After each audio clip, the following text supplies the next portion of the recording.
at the time, but now I get it. Why my dad was aligned with that. I mean, he worked in a factory and could feel it. And then he never got excited about another candidate until Donald Trump came down the escalator. He was for him on day one. I argued with my dad about it. My dad was right, and he was looking for that type of candidate that would protect his job and his livelihood and his culture where he came from, an American culture where hard work means something. Go to work every day to put food on the table. When I was born, we lived in a trailer park. My mom was a nursing home cook for 30 years, and my dad worked in the same factory, retired from it with a good pension and health care, and took something away from it. And now I'm in Washington in this Trump era. President Trump is speaking to voters just like my dad about how we can create policies at the federal level to help people like him more than ever before. The old school Republican Party would sell him out, and the new Republican Party, the new conservative movement, the Heritage leading the way on his front, understands the importance of. When I first got to Washington, child tax credits were really controversial on the right. Is that the role of federal? I think we're kind of it opened the door to an understanding that pro-family tax policy and economic policy is critical to protecting and conserving the family, which is the family is fundamental to the survival of our country and our American culture. So you guys have a lot of really good ideas, and you guys are talking about smart ideas today, and I don't belong in those conversations, but I'm reading what you're working on, what Heritage is working on, and talking about expanding, creating new tax provisions for families, for newlyweds. You and I have worked on legislation together to create school choice for child care. I get questions at home all the time. What are you doing to bring down the cost of child care? It's too darn expensive to have just to afford getting by, and then rising child care costs on top of that, not to mention all the other things that we have to pay for, and school choice for child care. These are really good ideas that directly help new families. I think will go a long way to encouraging younger couples to get married younger, have kids younger, and preserve this great country as our founders imagined. And you mentioned President Trump, who one of his campaign planks was to help the nuclear family. And of course, Vice President Vance has been all about family policy. So we're seeing a change in tone from the top. And you mentioned old school Republican Party, et cetera. Something that I always found curious, now we're nonpartisan here, but married voters tend to vote more Republican than non-married. Yet you don't see that many Republican politicians saying we need more pro-marriage policies. And you're a bit of an exception to that. Right now, marriages seem a bit like a luxury good that is out of reach for people, that is too expensive.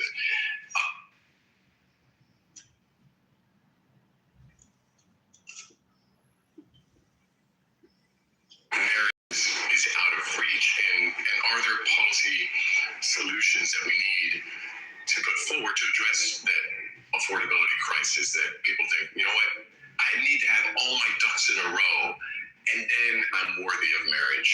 Because I don't think that's what the path you pursued. You got your MBA well after you got married, for example. Yeah, I mean, I think about what is the statistic? Marriage is like you talk about the American dream, and my mom and dad's idea. I mean, growing up lived in a trailer park, and my mom and dad worked hard I have two younger brothers. They worked hard to put food on the table, and my mom and dad's American dream was that each of the three of their boys would grow up and have a better shot, have something more than what they had. And my mom and dad saw the American dream, and I've lived the American dream. I mean, I've seen it.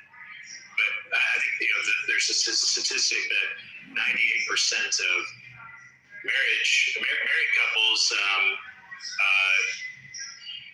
exceed poverty rates, or what's a better way to say that? That it's like like marriage policy. Like what?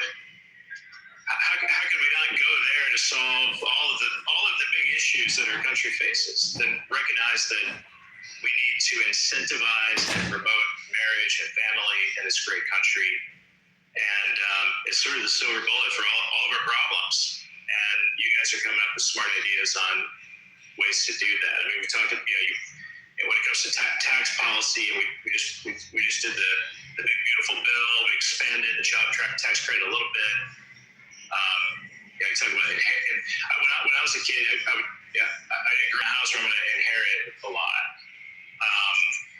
My parents, they did everything they could to buy a home and pay off a inheritance tax. I think that's for rich people, but it's really not. I mean, the inheritance tax is for blue collar, working class Americans who grow up and think they want to pass something on to their kids, and then they get a tax hit for it. And so inheritance taxes, a limit that you guys are coming up with are really novel ideas and significant that are going to go a long ways in this next generation to help families even more. And I'm excited to be a part of that. And there's competing ideas, right? On the full spectrum of government should do nothing to government should do a crash program to create artificial wombs, so in 20 years we could just solve the problem that way.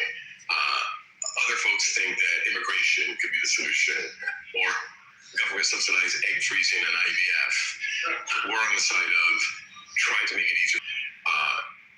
What do you have to say to those who think, let's just immigrate our way out of the problem, or technological solutions instead of, I don't know, how God intended? Well, the studies show that mass migration, and I hear this all the time. Big corporate CEOs or chamber of commerce types, business community. Well, we just need more. We just need more labor. So whether they're in favor of turning a blind eye to illegal immigration and the crisis we face because of the Biden era, or they just want to loosen all of the standards and rules for work visas and legal immigration, flood more labor. I hear this all the time. And in the old days, it was more convincing. In the second generation of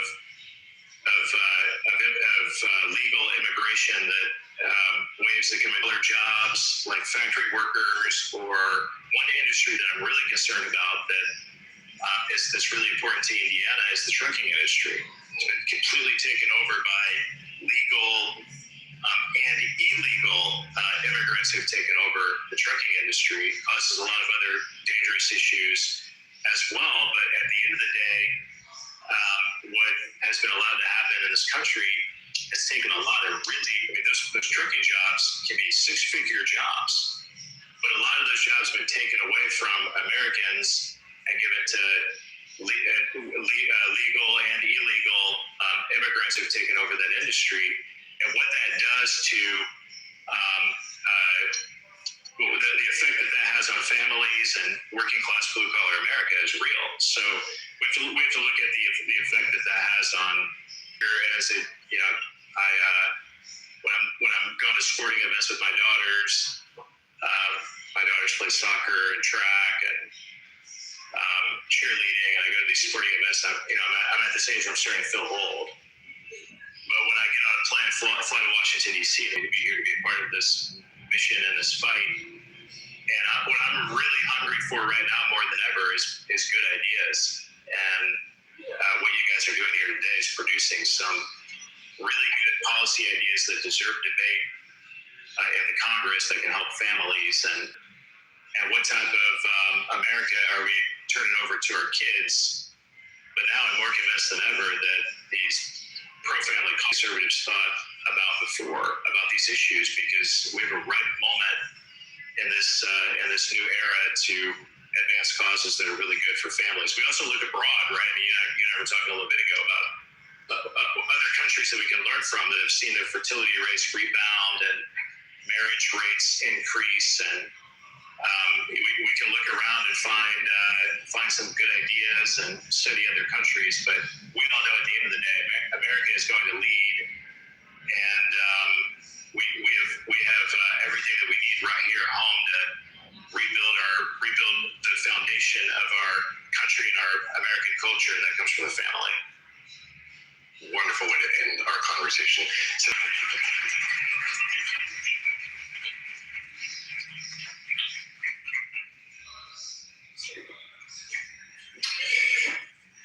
the next part of our program is our Heritage All-Star Panel. I'll be moderating it and also being a speaker on it. We have Delano Squires, Emma Waters, and Rachel Sheffield. Delano Squires is director of the Richard and Helen DeVos Center for Human Flourishing. He focuses on policies and social norms that promote marriage, fatherhood, and healthy families. He's the author of the forthcoming book, The Vanishing Black Family: How Welfare and Feminism Made Marriage Optional and Children Vulnerable. We also have DeVos Center for Human Flourishing Heritage Foundation. DeVos is a huge donor towards Black foster care reform, homelessness, educational choice, and child nutrition programs. Finally, we have Emma Waters, who's the senior sales in the Center for Technology and Human Person at the Heritage Foundation. Her work focuses on family, biotechnology, and reproductive medicine. She's a former visiting fellow with the Independent Women's Forum. She's wonderful in that she exemplifies how family-friendly heritage is, where I remember seeing her not too long ago giving a presentation here with a child tugging at her back leg, and we love babies here at Heritage. So please welcome our three panelists, Emma, Delano, and Rachel.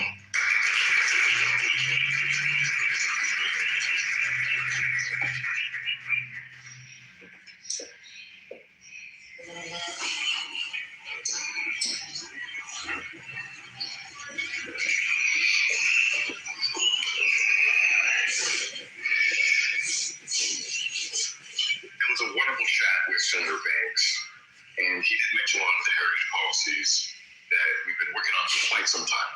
It took us literally years to get our special report on the family out, in large part because nobody has found the silver bullet answer to the demographic crisis.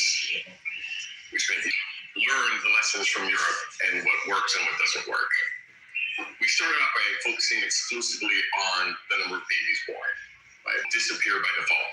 The American experiment will be lost by default, and it's the greatest existential threat our society faces. However, we ran into a couple of issues. Nobody figured out a policy solution that substantially raised the birth rate back to figure that out. And then we figured out, okay, what other issues can we address that can help with this problem? And in part talking to Vlad and other folks, we came upon marriage as being ways of increasing the birth rate.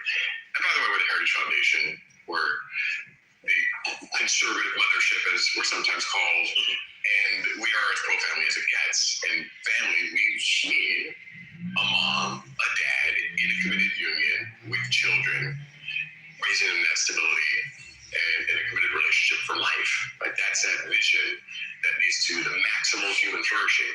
And by the way, these two visions are key to marriage. That's what makes our policy solutions distinctive. They all have marriage at the core. Now we have three different policy experts here in their own various areas. I want to start by asking you all. I'll start with Rachel. How did we get to this point? And from your lens, you worked a lot on the welfare state. How do we get to the point where marriage was seen as not just optional, but in some cases a negative? Thanks, Roger. So the U.S. government actively penalizes marriage, and it does this primarily through the welfare system. Now, we have had And we can go back to the 1960s when welfare programs greatly expanded. So this has been going on for 60 years plus, because there were welfare programs even prior to that. So this has been going on for generations. And when we think about it, yes, as Roger said, marriage is that is where children are raised.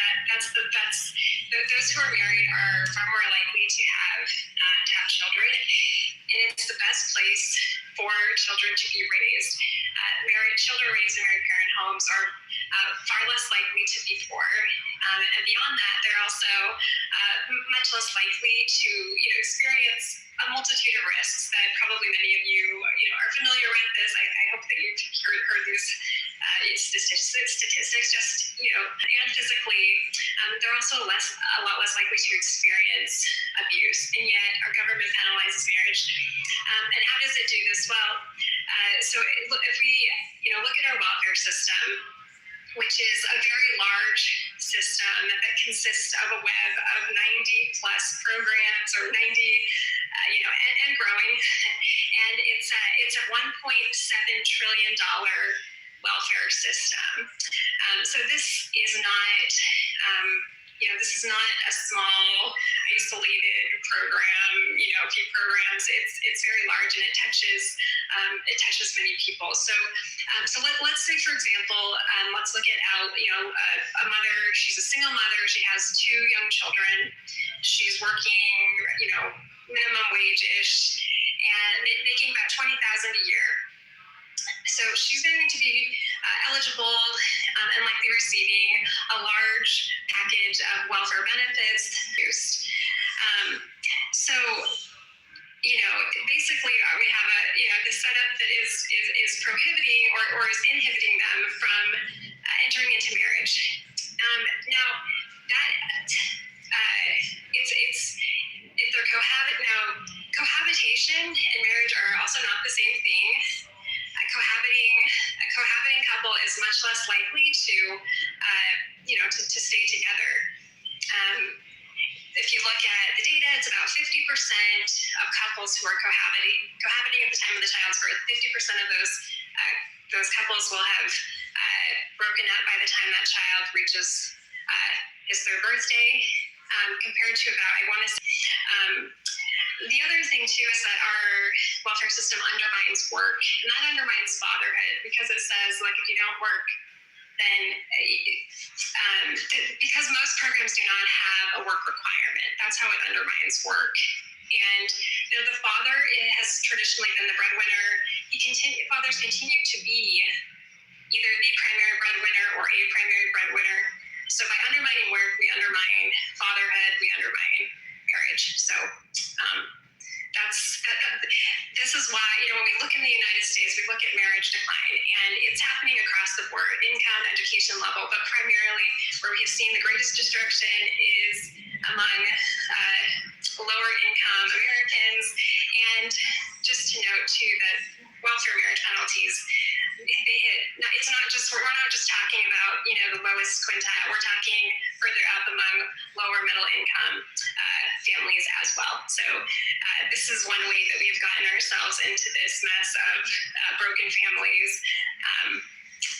So how many thousands of dollars potentially are we talking about if a person gets married who is receiving government assistance? Yeah, and so that's going to vary depending on the income. But for the example that I gave, if you had that, 20,000 from the mother, 30,000 from the father, they'd be getting, with their combined earnings and their welfare, they'd be getting around 80,000. But if they got married, then they would lose about 15,000 in benefits. So it's a lot of money that they're losing. Now it's going to vary. It's kind of it's big. If you look at, anyway, I was at a working group, Eric Randolph and then Robert Rectiger did a lot of work on this, but they've got their heat maps of where things are dropping off. But yes, we're talking significant amount of money. And also, it's about around 80%, some of kind of those lower middle income couples are subject to some type of marriage penalty. that varies in size. Poverty by getting married, it's quite counterproductive. Delano, you've done a lot of study on the Black family and the breakdown there. Talk to us a bit about the cultural forces, broadly speaking, that have contributed to this breakdown in family and marriage. Yeah, so what I like to say is that whenever we think about changes in family dynamics, family structure, family outcomes, I think of one of this in my book. Thank you for plugging that, Roger. The Vanishing Black Family, out June 16th. Available now for pre-order wherever books are sold. But I talk about how the institution of chattel slavery and the institution of marriage are fundamentally incompatible. Right? Marriage comes with a set of duties and obligations that husband and wife have to one another, and those duties cannot be completely fulfilled in an environment where a third party owns you and or your spouse. And then I go on to talk, and this picks up on what Rachel was saying, and both also Rachel and what Carrie was saying in the previous panel, which is in the 1960s, you had the rise of two cultural shocks that hit at almost the exact same time. The rapid expansion of the welfare state that displaced men from their traditional and rightful role as providers in their home, and sort of the advent of the second wave feminist movement, which I would argue deceive women into believing that femininity is weak, masculinity is toxic in men but empowering in women, that marriage is oppressive, that the home is a prison, and that children are a burden. So when you do those two, when those two things happen, that creates a disruption within the home, and then you see those things sort of perpetuating themselves down through the generations. So, for instance, in 1965. About a quarter of Black children were born to unmarried parents. That was considered a national emergency. So if anyone's heard of the Moynihan Report, which came out in 1965, officially titled The Negro Family, A Case for National Action, Daniel Patrick Moynihan, then Assistant Labor Secretary, was saying, look, this family breakdown is a real issue. That was 25% non-marital birth rate. By the 1970s, it crossed 50%. By the 1980s, it hit 60%. Late 90s, it peaked at 70%, and it's been at or around 70% since then. And in Washington, D.C., this city where we sit right now, the non-marital birth rate among Black families is 77%. So close to 80% of Black children in this city are born to unmarried parents, compared to 93% of white children who are born to married parents. So that is a 70 percentage point gap. Several things are going on there, and I'll sort of end this part of my comments quickly, hopefully. Several things are going on there. One, again, you see the interaction of policy and culture. So let me put some meat on the bones for you. The Washington Post did a story 2 years ago on a program, a DC program, and I worked, for those who don't know, before coming to Heritage, I worked 15 years in local government in Washington, D.C. So I know DC government quite well. Program is called Strong Families, Strong Futures. Basically a UBI program. The pilot program part of it gave $10,800 to new and expecting moms. When the Washington Post wrote it up, the first woman that they profiled, they described as a stay-at-home mother of three. And I said, okay, this is a good start. No, my wife's a stay-at-home mom, a homeschooler. I'm looking forward to hearing what this woman's husband does. They said her situation was one of two times that they mentioned the word father, only because it said that the father of her three children went along because she used $6,000 of her $10,800 for a luxury trip to Florida, basically to give her kids, more exposure. I just came back from Disney. That's probably about right in terms of how much, it'll cost to, take a family. We're a family of six. I think they're a family of five. But it was clear to me that the father in this instance was the government, right? That was who was the head of her household. And it's clear to me that if you don't address these family dynamics, the breakdown of the family actually becomes woven into both policy and programs, to the extent where dads are not even mentioned. And this particular program does not deal with the relationship between men, between the mothers and the father or fathers of their children. The program District Dads, also administered by the same entity, does deal with the relationship between dads and moms, because the administrators understand that if dad has a bad relationship with mom, he is probably not likely to see and have a good relationship with his children. So there are a lot of dynamics. Again, it's an interplay of both family and culture. But I do think that there is more that the government, both federal and especially local, can do to begin to create a culture that revives marriage and makes it clear that, family structure is important.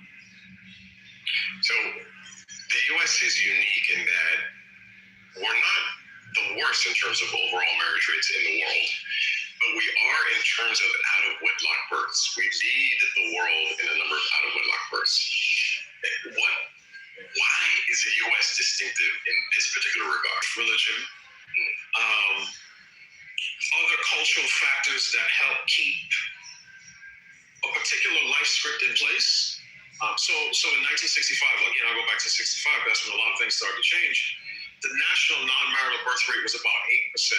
So 8% of all American children were born out of wedlock. Today it's 40%. So again, part of it, the decline in religion. Part of it, if a man got a woman pregnant in 1965 and marriage was not on the table, her father, along with his Remington, would make sure that marriage was put on the table. So you had the reality of shotgun marriages completely disappeared today. You also accessible or indispensable for the purpose of forming a family. So a lot of it is, again, it's policy, it's welfare policy, which provides us children. So sometimes what you'll see is kids who come from, married background, two-parent home, begin to adopt sort of the family formation patterns of the broader culture. And I've seen this, particularly when it comes to cohabitation, which used to, as the old folks that I didn't grow up with, they call it shacking up. And typically a man and woman will shack up if they were headed towards marriage, where oftentimes it's a yes to the baby, where baby is yes, but marriage is maybe. So Emma, you bring your children to work. You brought your baby to work today. Thank you. To the fertility crisis. There is the rise of online dating replacing the old-fashioned way of actually meeting people face-to-face. There is pornography ubiquity, addiction to screens. How do all these things play a role in the crisis we have in marriage and family? So in DC, if you've been here for more than 5 minutes, you've probably heard someone make a case that religion is downstream from policy, or policy is downstream from culture, and then everyone gets really upset trying to decide what the linchpin is that everything else follows from. And perhaps because I'm in the Tech Policy Center, I genuinely tend to think that when it comes to these conversations of marriage and family and dating in the United States, it often comes down to the question of technology and how technology is unknowingly shaping the way that we see the world, our relationships, and even our children. So in the 19th century, there was a philosopher, his name was Marshall McLuhan. He's famous for the phrase, the medium is the message, which is very crucial for a lot of the people thinking about the philosophy of technology. But he has this example where he says that when a new technology comes on the scene, we cannot judge the technology simply by what it technically does, but by the social and psychic consequences it bears upon society. So he uses the example of the railroad and the railway established across the United States, was that it changed the means of communication and of travel. It changed the way we thought about cities and visiting our family and friends in a way that radically reshaped the United States, and in this sense, probably for good. And so I think about all of these questions of marriage, children, dating through that lens of how are the technologies that we have tacitly or even unknowingly embraced really reshaped the way that we think about these questions. You see a massive drop-off in the number of births. Now, what happens in 1972 and 1973? Well, you have abortion, erroneously widespread use to drug. And so 10 million women in 1973 were using the birth control pill. By 1978 and 19 development from the iPhone and dating apps online since the 2000s onward. And so while there's, of course, I think very different moral categories to think through each of those technologies, what we cannot deny is that as each of these reproductive technologies and social technologies has been introduced into our common life, often introduced long before we really have the moral language to think through how these technologies are actually impacting us and our relationships, not simply what the technologies are doing or what they're promising to do, you've seen a marked decline in the number of children that are being born. The United States has never gone above the replacement rate since 1973. And as all of our panelists have discussed, marriage rates have continued to decline. And sort of the joke now is like, we keep talking about how young people need to get married, but it turns out young people don't even know how to date. And so we have a massive problem because now it's like, well, how do we get young people together in the first place in a healthy relationship or a healthy social setting where they can actually learn how to interact with one another and even consider a serious relationship, much less marriage, much less children. And so I think, yeah, those are some of the ways that I think technology has just been devastating for our understanding of the human person. But technology is not all bad. In fact, technology can also be this incredible blessing. So at the same time, I think we need to be very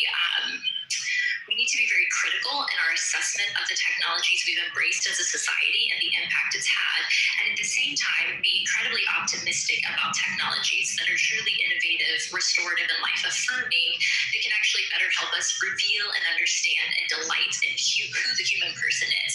So whether that's things like somatic gene editing, literally healing a young boy from deafness, a genetic condition of deafness, and now he can hear because of this gene editing technology that was introduced, or the ways that we're able to address and treat and actually restore natural fertility in men and women who want to have children because of these advancements in reproductive medicine in the proper, true sense. I think there's a lot to consider there because that actually helps us better experience the natural relationships that bring such delight to life rather than distracting us away from it in one form or another. Well, building on that, you mentioned the potential good gene editing. What are the sort of darker versions of gene editing and control over our progeny? Yes. Okay. So when you hear gene editing, you're probably thinking, Emma, isn't gene editing all about designer babies and engineered children and horrible things? And yes, sometimes, or genes within a human person. So if a child is born deaf due to a genetic malfunction in their DNA or elsewhere, something that changes their progeny or the children that they'll have, it's done on a child who is born. And so you're not actually editing a human embryo, for example. The other kind of gene editing is germline gene editing. And this is where you get the designer babies concern, because germline gene editing is exclusively done on human embryos and then gametes and, well, eggs, so eggs and sperm. And so it inherently deals with the reproductive capabilities. So any change done through germline gene editing not only affects that human embryo, sperm, or egg, but every single child that person could then go to have. And it's where you tend to see these sorts of attempts at gene editing that aren't actually focused on therapeutic attempts to heal the human person, but can oftentimes very quickly move into these attempts to improve or optimize or select certain kinds of people, promising to screen your human embryos and give you an active score or an accurate score, so they claim, about up to 2,000 conditions that your child may or may not develop, because we're talking about human embryos. It's not a diagnosis, it's just a screening test. But instead of healing something like deafness, it doesn't heal anything. It just says, well, your human embryo has the chance of developing male pattern baldness. Imagine if your parents didn't select you because you were going to go bald one day. Kind of harsh for some people, I think. Or it has to do with things like height or IQ or Alzheimer's or cystic fibrosis, conditions that may or may not be life-threatening, oftentimes deal with really deal with cosmetic preferences. But in either case, the technology isn't actually healing the human, it's just screening and selecting. And that's where it goes to a very dark place of consumer eugenics very, very quickly.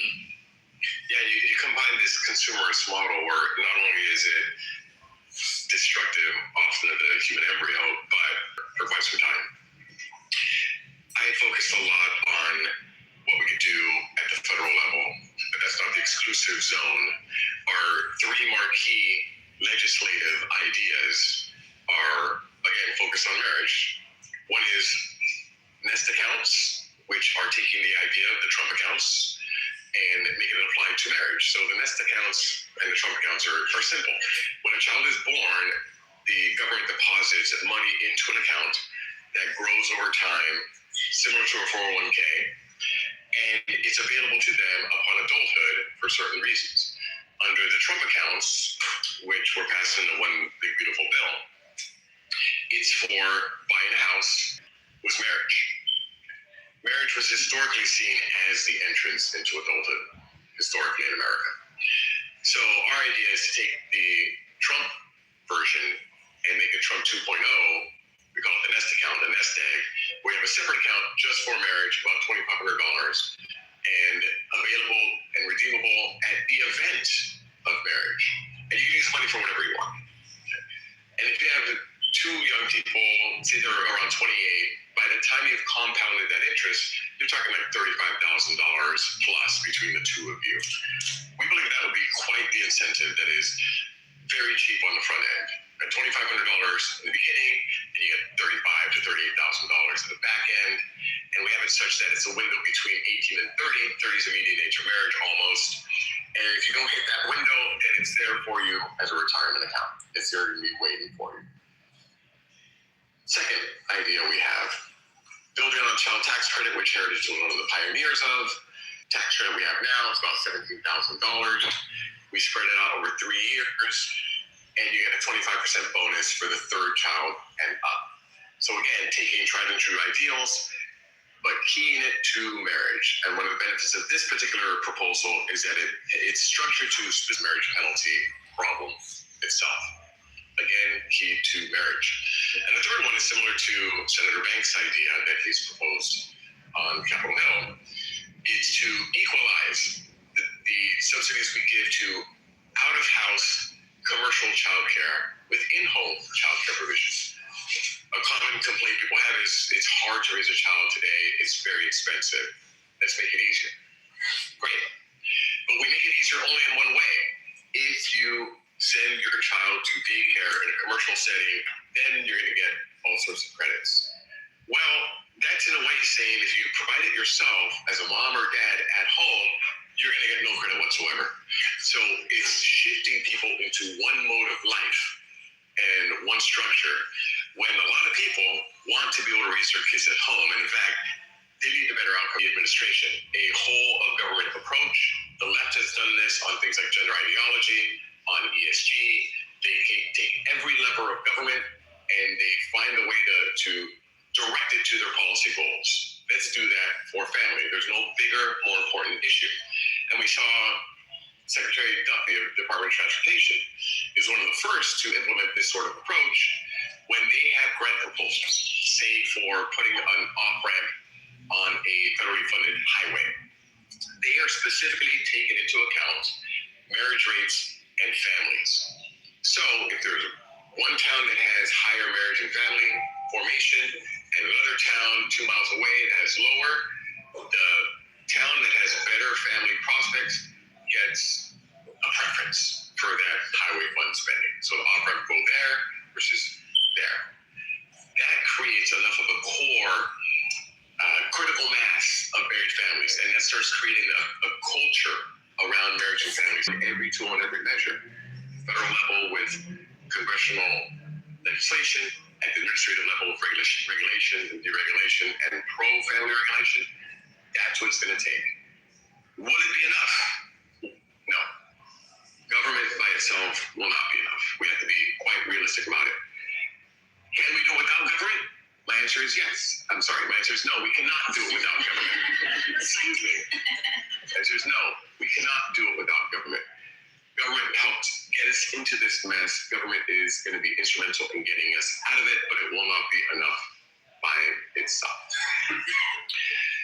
Let's talk through the other policy solutions we're thinking of. Let's go with the tech side of things. What are some of the tech ideas in our paper that we've brought forward? Yes. and this is what I love about the Heritage Family Policy paper, which, by the way, sits at a very accessible and readable 58,000 words, which is longer than Delano's book that's coming out and my book that just came out, but it's highly accessible, and it's because there isn't a single solution to declining birth rates. And so, as Roger said, it needs to be an all-hands-on-deck question of how do we actually address every aspect of society well. And so no single solution on its own will be sufficient, and yet taken together, we might actually get somewhere. And this is, as an aside, what I've always loved about Heritage is that we've never had a single department that was the family policy department or a single scholar that was the family policy scholar, but instead, many years ago, from the very top all the way down, there was a concerted effort to say for every single issue we work on, domestic or international, the fundamental question is how does this policy area impact the American family? And is it going to support the American family, or is it going to hinder the American family? And that is the basis by which we make decisions as to what sorts of policies we want to support or not. So within the Tech Policy Center, the way that that's looked is it's taken on a few different forms. Within my particular area, I work a lot on women's health and fertility and reproductive medicine. And so we have pioneered restorative reproductive medicine, which is a root cause approach to treating infertility. And so that has really taken the incredible advancements that we've seen in science, medicine, and technology to actually understand what infertility is, what its causes within the man and woman's body, and then create personalized treatments to actually restore and optimize their natural fertility. Because a huge part of the discussion today that we haven't really even gotten into is that for many Americans, and in fact a growing number of Americans, it's not that they don't want children, it's that they are physically struggling to have those children. And that is undoubtedly a part of this declining birth rate discussion, with cases of infertility rising over the last 2 decades alone. And so how do we actually meet those parents where they are and give them the tools they need to address their infertility and have the children they desire? Elsewhere, we are doing things on kids' online safety and really prioritizing the health and innocence of children online. And so it's everything from addressing pornography to predatory practices on social media platforms, to ensuring that data security is a top priority so that cases of child sexual exploitation online, the depression and anxiety that comes from an overuse or exposure to social media isn't the greater increase we've seen in social media use has also correlated with a decline in people forming meaningful relationships and getting married and having kids.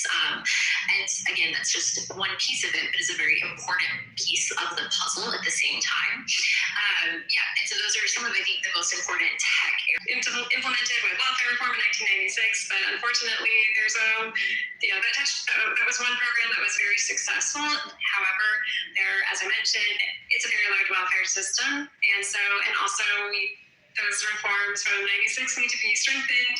So work requirements, we talked about reforming that and work requirements there. But another thing, and that with the welfare reform in the other part, and so all states receive money that they can use for strengthening marriage, and that they are supposed to be using for doing that. And there's very little though that states are doing. There are some good examples. Oklahoma has done good work on this, and Utah, and they use that money.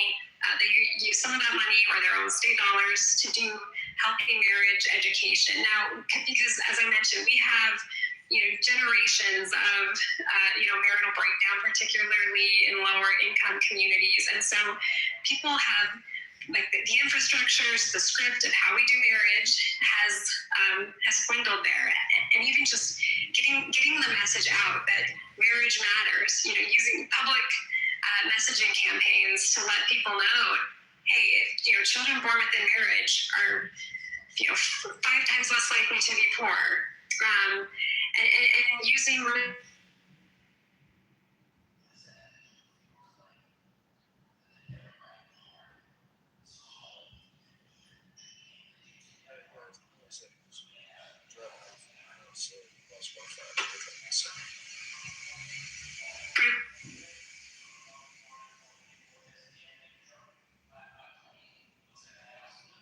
idea that you put in the paper of marriage boot camps.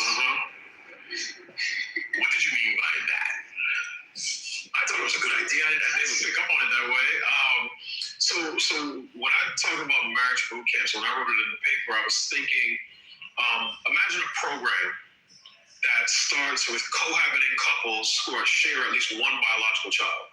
So they live together, they have a child together, right? Likely finances are tied up together in some way, shape, or form. And the idea of the boot camp was to take them through, a marriage or relationship education course. Could be 6 months, could be a year, could be administered by, a local earmark for marriage and relationship education, fatherhood programs, family strengthening programs. So you would take that couple through this boot camp. You'd cover communication. You would cover, conflict resolution, intimacy, all the finances, all the major issues that couples will run into at some point. And successful completion of the program means that whenever this program is done, right, this man and woman are ready to walk down the aisle. So it's not, success is not, you take a survey prior, a survey prior to the program beginning, and you say, I don't really feel, I rate my relationship a 4 out of 10, and then you take it afterwards, and then, now I rate it a 6 out of 10. No, success is on date certain. You are walking down the aisle. We can have, the wedding and reception at a large public venue. It could be a local sports arena. It could be at a university. It could be at a conservative think tank, depending on where you are. You would pair that couple with marriage mentors, particularly couples who have gone through similar issues. And then one of the other ideas that we talk about in the paper is providing a financial incentive, because again, this would likely be low-income, working-class couples. So that financial incentive,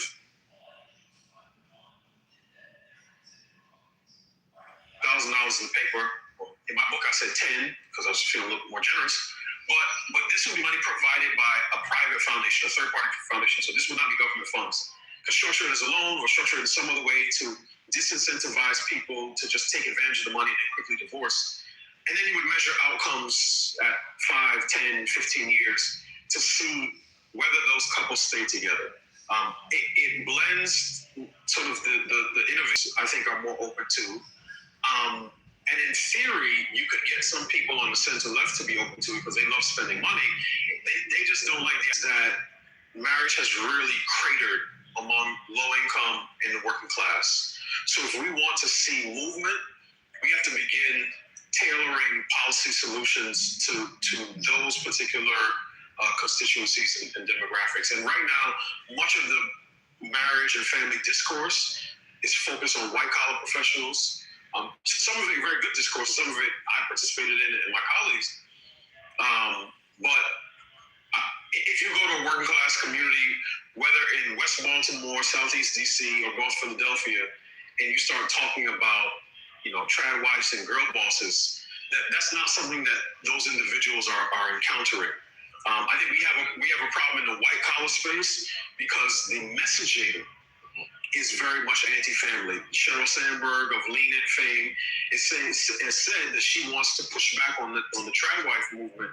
But in these working class communities, you're talking about young people who have no reason to believe that marriage should come before baby carriage because they haven't seen it in their own home, not the homes of their friends. Their elected officials don't talk about it. The church doesn't talk about it. So part of it is thinking about marriage culture the same way we think about agriculture, which is to say we have to plant, water, and give life to things that we want to grow, and we have to weed and prune things that threaten a bountiful harvest. So you mentioned that some family policies could get support from the left or center left at least. And there's actually a big debate on the right as to what is the proper role of government on these questions. And we admit that, yes, government cannot by itself be the solution, but we can't have a solution without it. And that's a point of contention with a lot of folks. And the proposals that Heritage supports in terms of the tax credits, et cetera, for marriage and family and childcare, that's less than 1% of what we spend on entitlements. Okay. That's Social Security, Medicaid, and Medicare.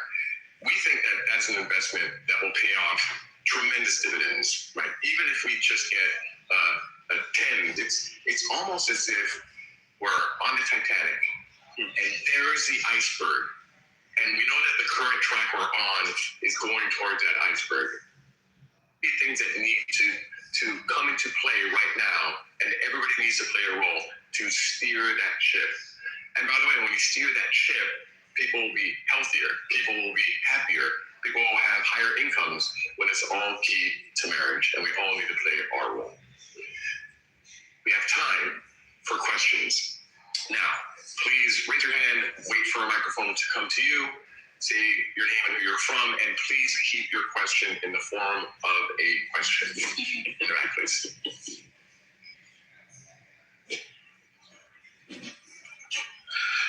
Thank you. My name is Sven Larsson. I'm an economics writer for the European Conservative. Poverty started.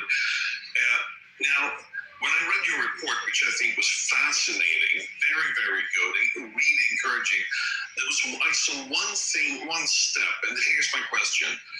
Do you think it would be, this is a good time to take the next step and contrast the economic redistribution philosophy behind the war on poverty again, but has a set of benefits that encourage the formation or welfare state is built to give benefits to lower income people so that their income is increased relative to those who make more. They're taxed with progressive taxes to finance those benefits. So I think I have a point. Okay. So the socialist contrast of Europe versus America and that impact of family formation. Well, okay.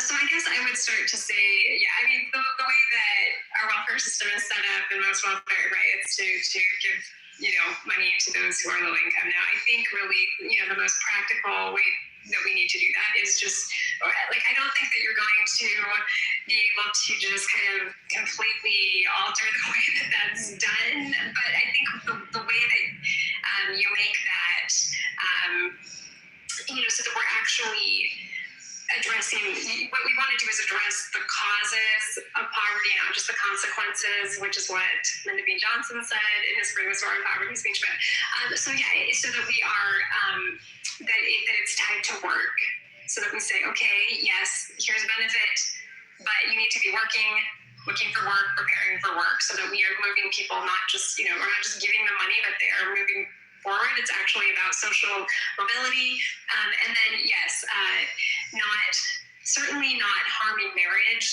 and then also trying to, because we have this huge mess of marital breakdown, we need to strengthen marriage so that those are, work and marriage are the greatest protectors against poverty, and they promote social mobility. So I think those are the types of policies we need. Jay, you get privilege. Yeah, thanks so much. So feel free to ask the other folks from the previous panel as well. And so on this one, I think we maybe didn't say it enough, but in the paper we do make a key distinction, which exactly government policy and tax policy is always about things that are public goods, and those might affect different people differently.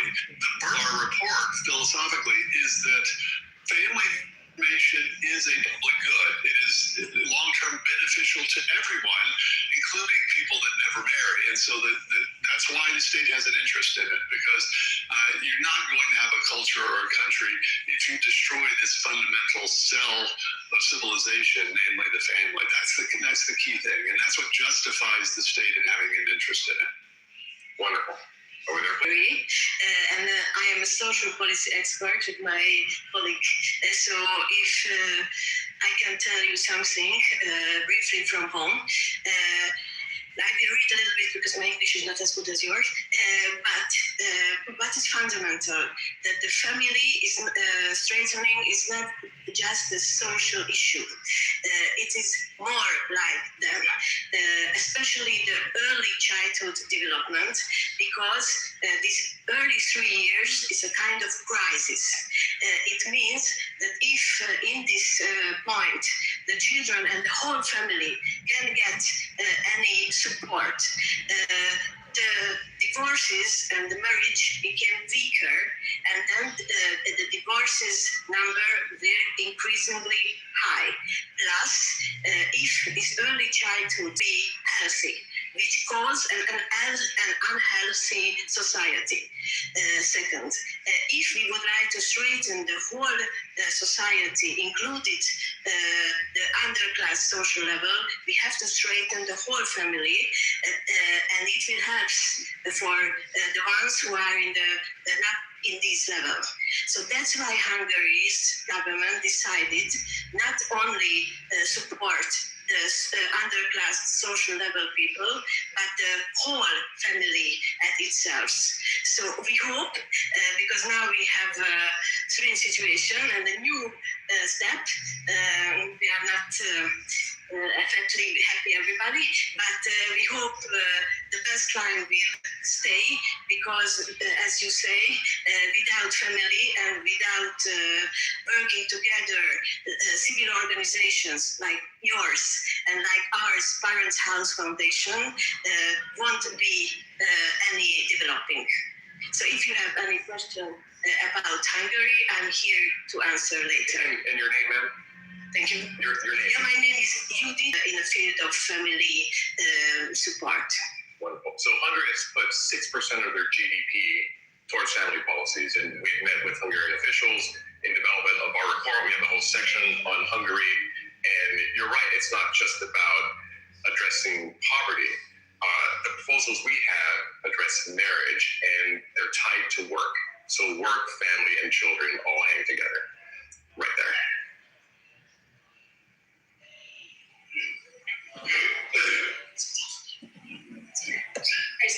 Okay, thanks. My name is Daniel Hess. I write under the handle More Births on X. Some of you may follow me. But one thing I really want to talk about is the question of whether it's possible to challenge sort of the senior spending, because there's really a pull between spending on seniors and spending on young people.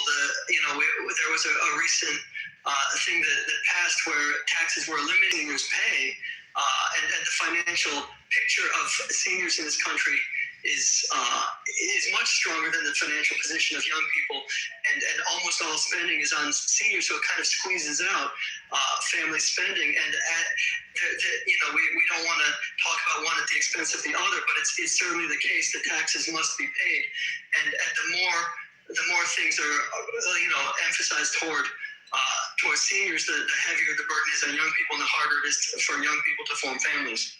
So with Social Security, when it was first devised, it was something like 27 to 22 workers per retiree. Now it's closer to 4 workers per retiree. It's going to go down to 2, and that's going to create social tension. And we do not want to see a shrinking pie and people fighting each other based on age distinctions over that pie. And what we've had a breakdown in the notion of grandparents and families being taken care of in the same household. Delano, you want to talk about the role of grandparents in multi-generational households? Yeah, absolutely. I think oftentimes there's a focus on the nuclear family unit, and obviously that's a good thing, but multi-generational sort of family policy to me is the best way to approach this, because the children learn and benefit from the age and wisdom of their grandparents, and the grandparents benefit from the youth and vigor of the grandchildren. So it's one of the things that often gets lost. Here's one of the challenges, and this is a challenge, particularly again, with respect to the more white-collar professions. The challenge is that college is typically the first life event that displaces a child from their family, and the best friend who still lives in Brooklyn. He actually purchased a home next door to his parents. So when the police officer and his wife, who retired, moved down to Florida, and their 3 Rottweilers, he purchased that home. Him and his wife moved into that home when they got 3 minutes away driving. So it's a great family dynamic. And I'm not sure that we're willing, again, particularly in the white-collar professions and policymakers, to challenge the college or bust mindset that many of us grow up with. So I think part of it again, is the life script that we give to young people. And the other part of it, Roger, and this goes to one of the most important things that doesn't get discussed enough about our family report, which is not just the idea of tying these benefits to marriage, but it's the timing of marriage. A lot of people talk about the success team.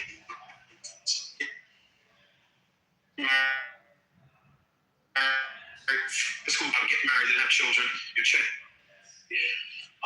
You just consider this, and I'll stop here. If I'm a man, I get married at 36. I have my first child at 40. I have a son. He follows in my footsteps. Married at 36, first child at 40. I become a first-time grandfather at 80 years old, which is a couple years past the average life expectancy for a man. I have, in effect, cut out an entire generation of my family. So it's harder for me to pass on those things. This is where the question started. To my grandchildren, because by the time he's ready for coach pitch baseball, they may have to wheel me into the game. So part of it is again, the foundation of marriage, the sequence, marriage before baby carriage, but also the timing. And the timing, I think, is the hardest thing to affect in public policy. It's a question for Emma, please. In the back.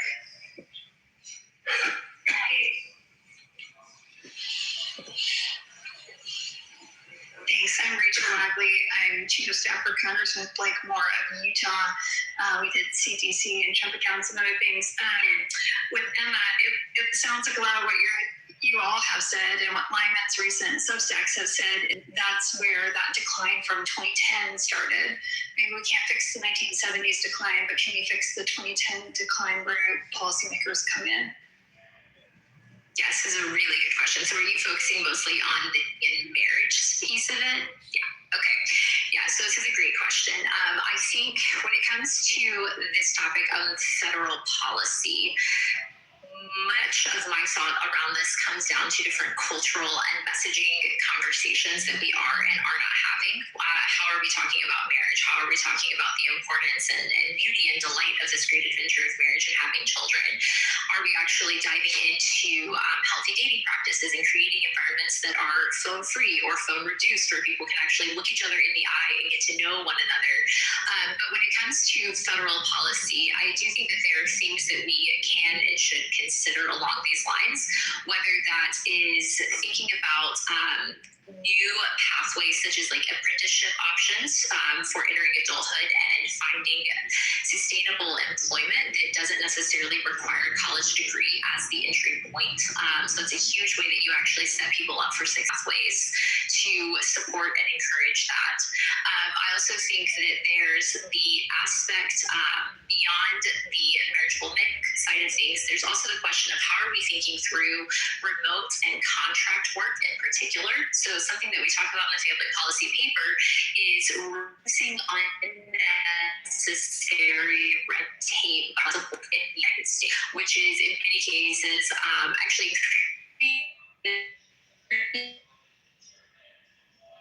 taking advantage of, but also some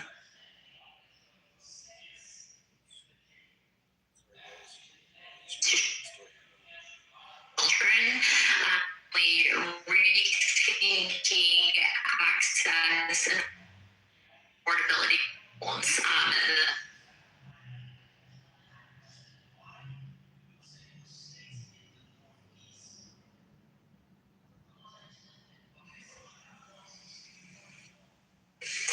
Policy to really set success on the front end, so that home ownership, which is a big piece of feeling like you're an adult and feeling like you're ready to have children, isn't an unnecessary barrier. I think we've all seen the studies of like in what was it, like 1970, women were married, had a kid, and had a house by age 30. And today that's like 12% of 30-year-olds are married, have a kid, and own a house. And my husband and I are married and have children, and we're not quite 30, but we're going to have to work really hard to actually buy a house by the time we turn 30. And part of it's just that the affordability question of what is a good investment and what's actually available to us is really, really difficult to navigate. And we are certainly far from the only people who are in that particular situation. Question for you, Emma. if there were nest accounts waiting for you at, say, $35,000 that way.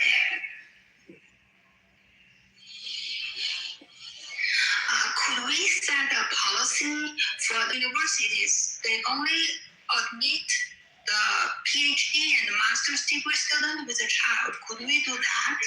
Well, that would define the success sequence, right? So the success sequence begins with graduating high school, getting a job, and then getting married and having kids. But I do think there's probably a lot of fun conversations to have about how do we create environments, whether it's in higher education or in the work environment, that actually support people having babies. And like, I'm pregnant with my third daughter, and I've been at Heritage for 4 years, and I can say without a doubt, Heritage has created an environment that makes having children one of the greatest and easiest decisions for my husband and I to make, because we never have to ask, is my job or is my education at odds with my desire to have a family? But that, oh, I'm going to tell my vice president that I'm having a baby and he's going to be so excited for me, and they're going to find ways to support and encourage that and make it possible financially and work-wise to do that. And so I think really the question here is, how do we structure our business and our education around the goodness of the family and supporting that in all of the big and small ways that really count? That's a wonderful way to end it. So thanks our panelists, Delano, Rachel, Emma.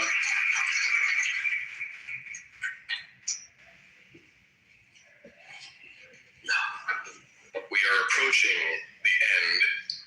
You guys can step off. We are approaching the end of our programming. And before we dismiss you to lunch, I'm going to bring up Carrie Lancaster, Senior Associate of Outreach, to talk about the Family First Initiative. Carrie. I'm on the outreach team here at the Heritage Foundation. I'd like to just give you a quick update on a new effort we're launching today called the Family First Initiative. Some of you might be familiar with the Parental Rights Initiative, which we launched about a year ago. The Family First Initiative builds on that foundation and the economy. Our goal is to ensure that families have the resources and support necessary to protect their fundamental rights and truly flourish. This initiative is also an opportunity for partnership. So we'd love to elevate and help amplify the work that you and your wonderful organizations are doing. So if you're interested in learning more or interested in collaborating with us on this opportunity. Let's eat. That closes the event. Thank you all for coming. This was fantastic.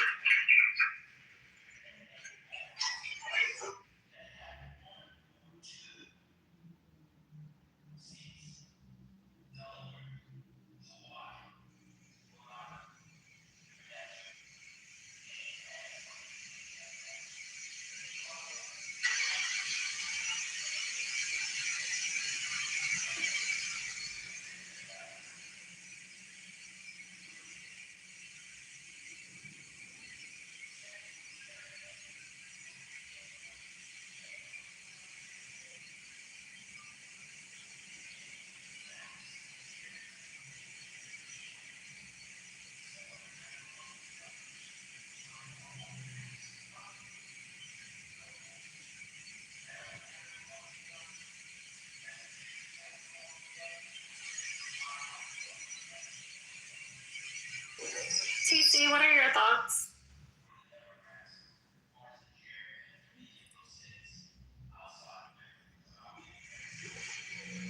Anthony?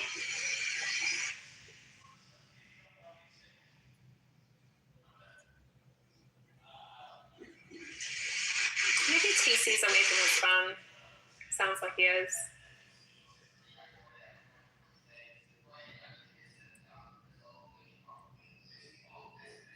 If anybody wants to come up and discuss anything that was spoke on the panel, more than welcome to. Waiting for TC to get back to his phone. Don't know if Anthony is still with us.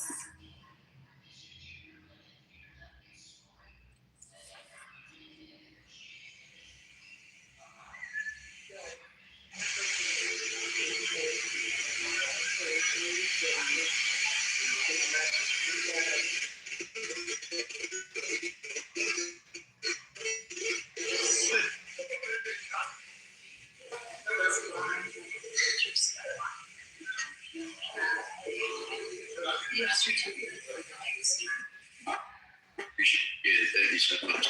All right. As I guess the event is over, just guys, anything you heard, I have some thoughts, but I'm just wrapping up here, so feel free to chime in. Sorry, TC, you're back. Can you hear me?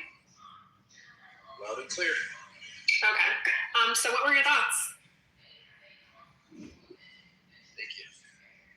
Appreciate it. Yeah, listen, guys, this was a great event. I'm going to be honest with you. Some of you guys know what I do. Some of you guys don't. I forget the guy's name.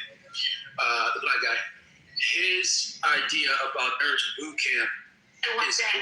I love that shit. I was intrigued by that. Creating a program within my company, and I'll be going down to DC to meet with these guys soon. I'll set up a meeting, meet with these guys soon, because I would love nothing more than my company to partner with the Heritage Foundation in providing. Let's go taste it. Especially Philadelphia, because we have a lot of venues in Philadelphia, in Philly.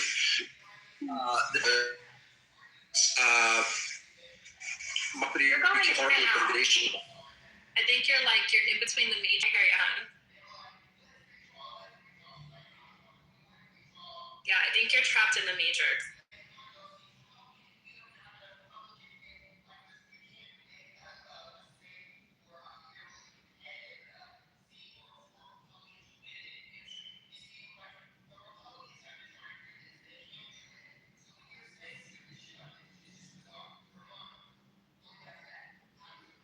But what I was saying was, effectively, what we could do is create, in partnership with the Heritage Foundation, give Young qualified for maybe $10 matching grant. He didn't suggest a matching grant.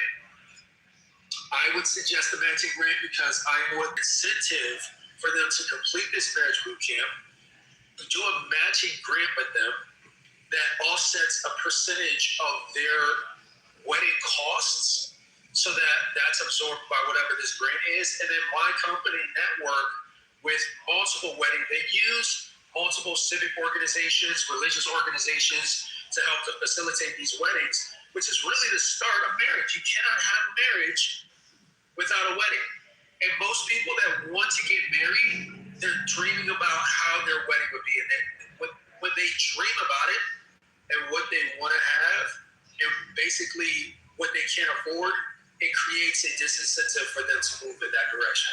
And so to address some of these issues that they're trying to address within the Heritage Foundation. So this is one of my thoughts, just from my lens.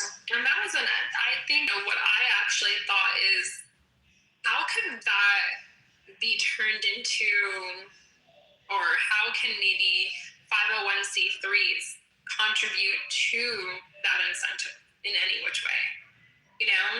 Like you mentioned venues, like perhaps there's venues or there's a package or something that, of a whole bunch of different entities that can collaborate to, kind of gift this, this wedding opportunity.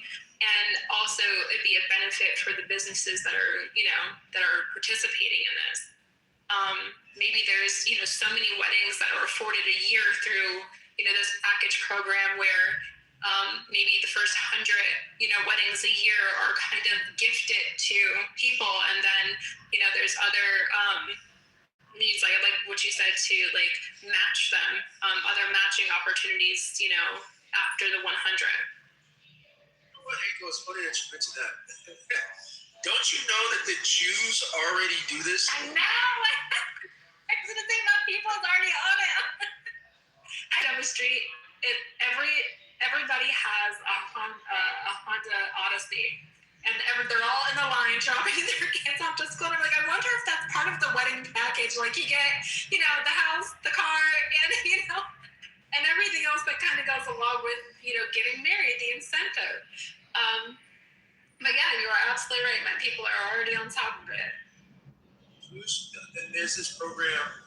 And you go through the program in the Jewish community at the synagogue. Yeah. It will write off up to $10,000 of your wedding. They'll write it off. And I don't want to say young people, right? Because I heard when they were talking about, the concept of getting, the quote unquote follow the same thing. By the time I get a chance to throw my first baseball to my grandchild, I'll be 80 years old. I love that concept because that's the truth.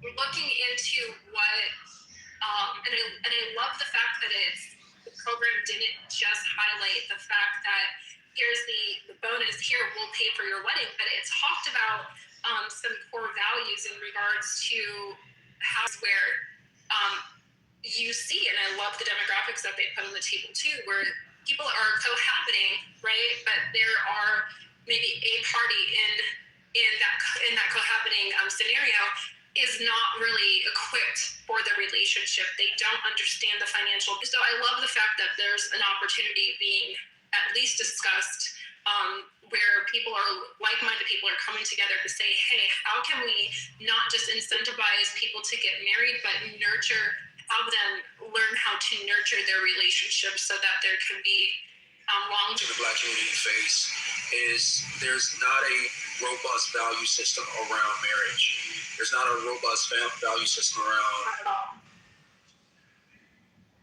building generational wealth through the lens of, compounding wealth through the generations. He talked about the grandparents leaving, moving down to Florida, the son moving into the parents' home, and then them moving into his siblings moving into their own home. That is a great example of how just realigning interests and realigning values to focus on what is that core institution that will help revitalize the dilapidated economic position that far too many Black Americans are in. It's addressing what was instituted in 1960s. Mm-hmm. This moral poverty approach, which created deleterious effects on the Black family, and it contributed to the man being removed from head of household to the government being placed as head of household. So I love that comparison. Mm-hmm. That's so appropriate that we're having this conversation around America 250 year anniversary of America, because they're asking the question and provoking a thought. What does the next 250 years look like for America if we're not even producing children enough to replace us? They said the average replacement number per woman should be 2.1 kids. Right now we're at 1.6. It's even 7%. I'll check that number, but it's still extremely too high.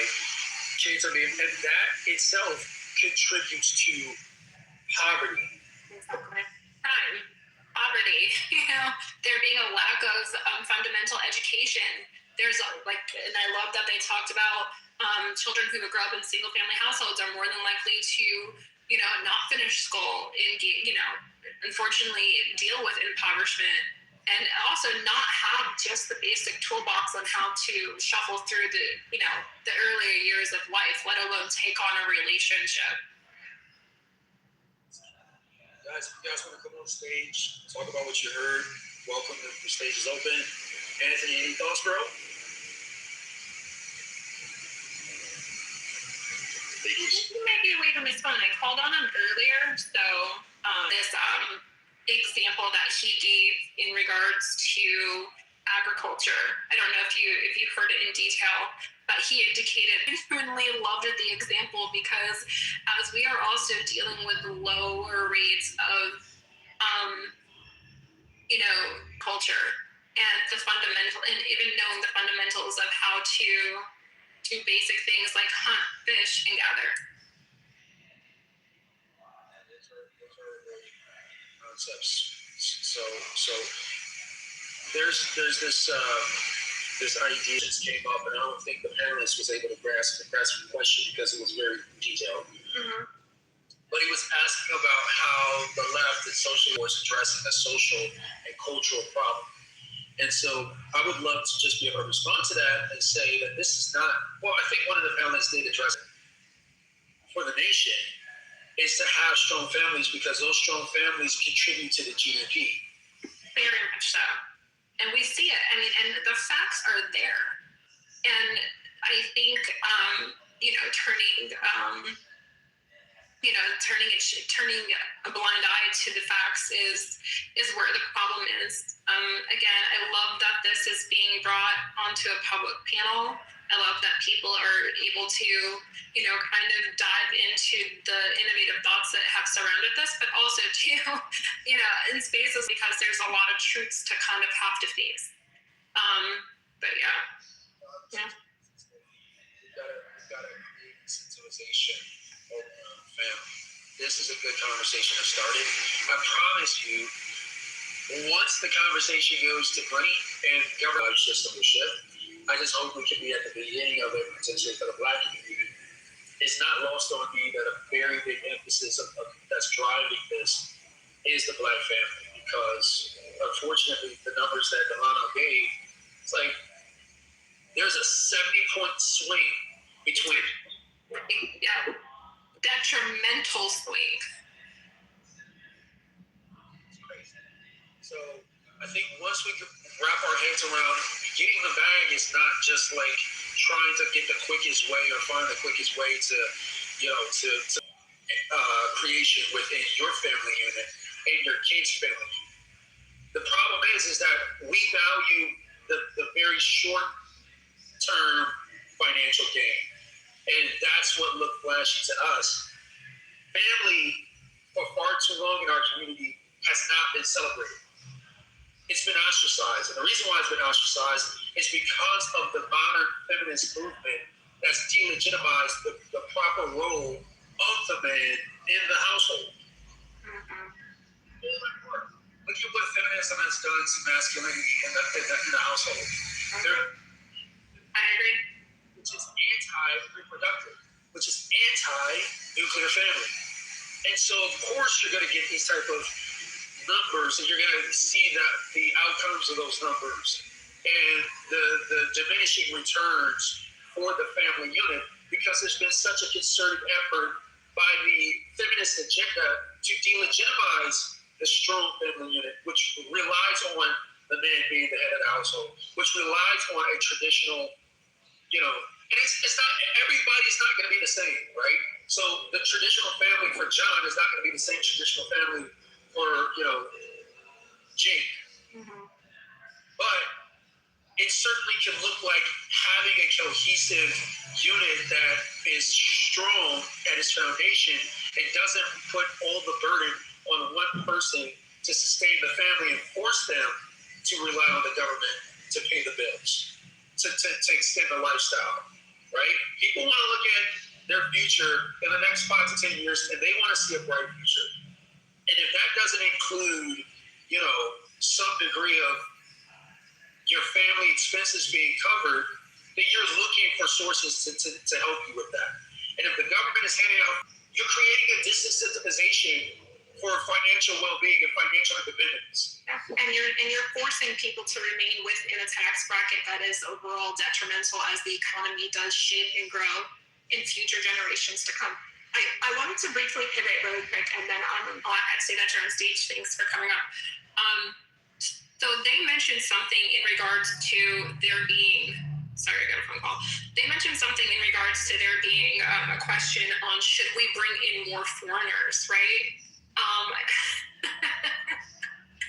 mean, I really wanted them to engage in kind of, just speculating on what that would look like. I would personally have to give, because what we're seeing, especially in the Black communities, is you have some kind of the same, and I love that you're talking about this isn't just a cultural thing, but we're seeing foreigners who are coming in, utilizing the opportunity to have a child within America to be able to kind of quote unquote remain here, but also then having the audacity to rely upon the government, not take on opportunities of getting their citizenships and things like that in order to be able to be properly, married, or even some of them, and I know it's, some of them are, utilizing that marriage pathway as well, but many of them are not.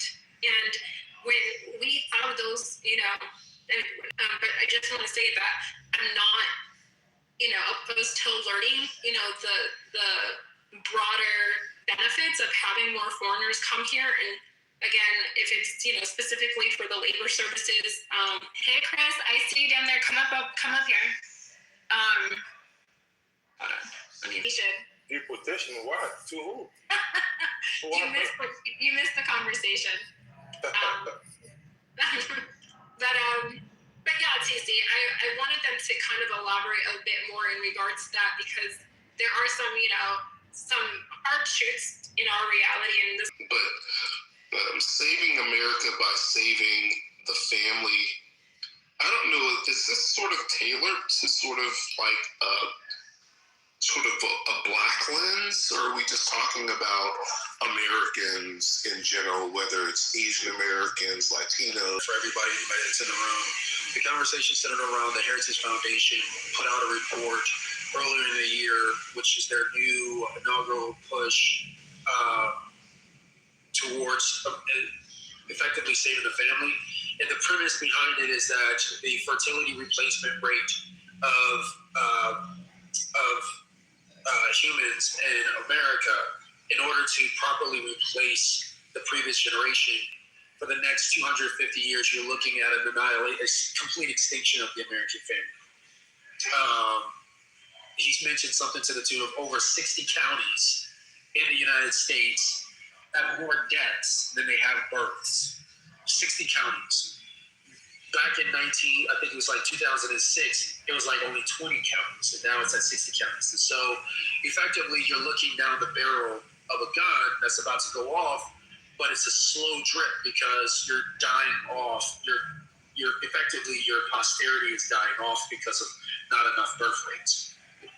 And so quick question again, TC, are you looking at it through the lens of American citizens, or are you looking at it through the lens of the Black American community? Because I think that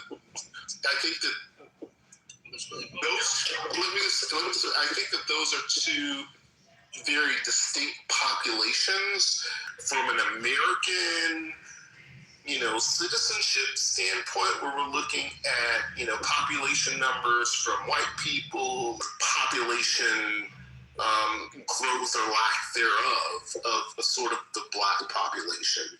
And regardless of what your answer is, I'd like to sort of look at it through the lens of sort of the Black American population, but I'll let you go first. What I said was the two are inextricably linked, I think, but there's definitely a bigger emphasis on the Black family because it has a disproportionate contribution to the fatherlessness homes of the American family, and that in and of itself is one of the highest indicators of poverty. So if you want to talk about Black families, go right ahead. This is an open conversation. Talked at all about on this platform, but I personally believe that Black Americans, those that are descendants of chattel slavery, those who and ethnic cleansing, that's a modern ethnic cleansing that sort of tribal wars in the Congo and things like that. But I think that the West has been very smart in modernizing the erasure and the cleansing of specific ethnic groups, particularly, in my opinion, that's been occurring for decades in America, has been several factors. Abortion.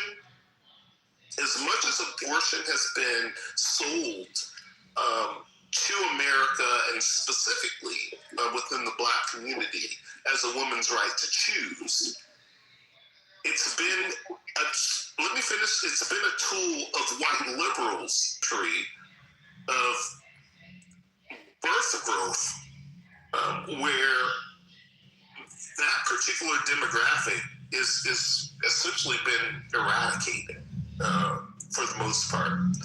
The second form of ethnic cleansing that I think that drugs within urban inner cities,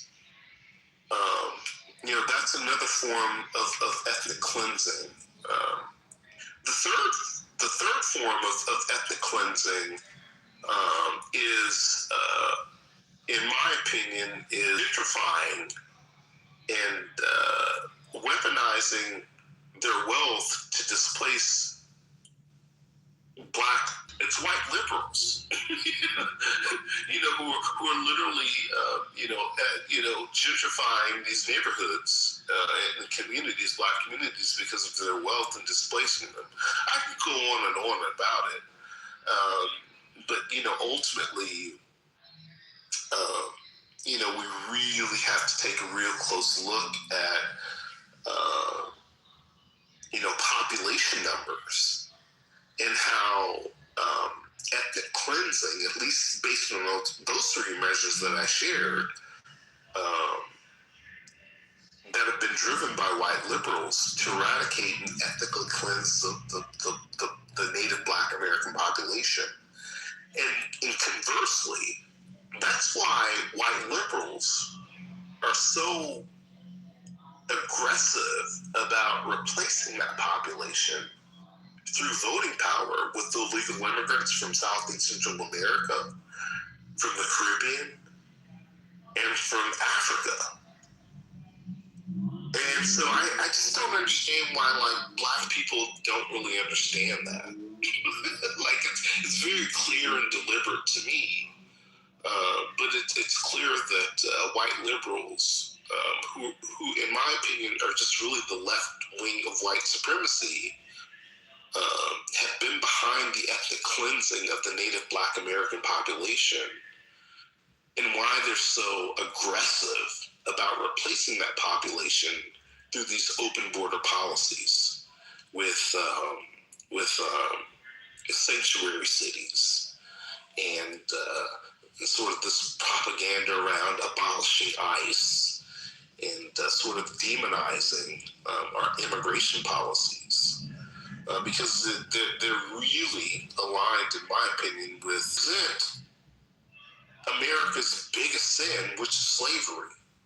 And so the quicker that they can eradicate that population and replace, that's why I think that white liberals and the Democrats are far more dangerous, to the black, indigenous, American native population. So hopefully that made sense. I'm surprised Abortion has been sold as a woman's right to choose. Insidiously, it's been really weaponized to eradicate the native black American population in America. Now, I would agree with that. And I don't know if I would agree with every characterization you made, but I think definitely there are examples that you could point to where there's demonstrative efforts to eradicate the black population. I think abortion is a great example. Going back to the immigration conversation that Angel was having a minute ago, there are two distinct approaches. I think both the left and the right in America understand that our population decrease has to be addressed, that the decline in workers, decline in the labor base in this country, along with the import of other countries, other nations, and them driving emphasis on their populations and how that supports their manufacturing base, their labor base in their country. It kind of puts the light on how the right are starting to look at this problem from two completely different angles and how they attempt to address it. It's important to understand that the left totally understands that population decrease is a national security issue for America. And so the way they address it through their lens is wide-scale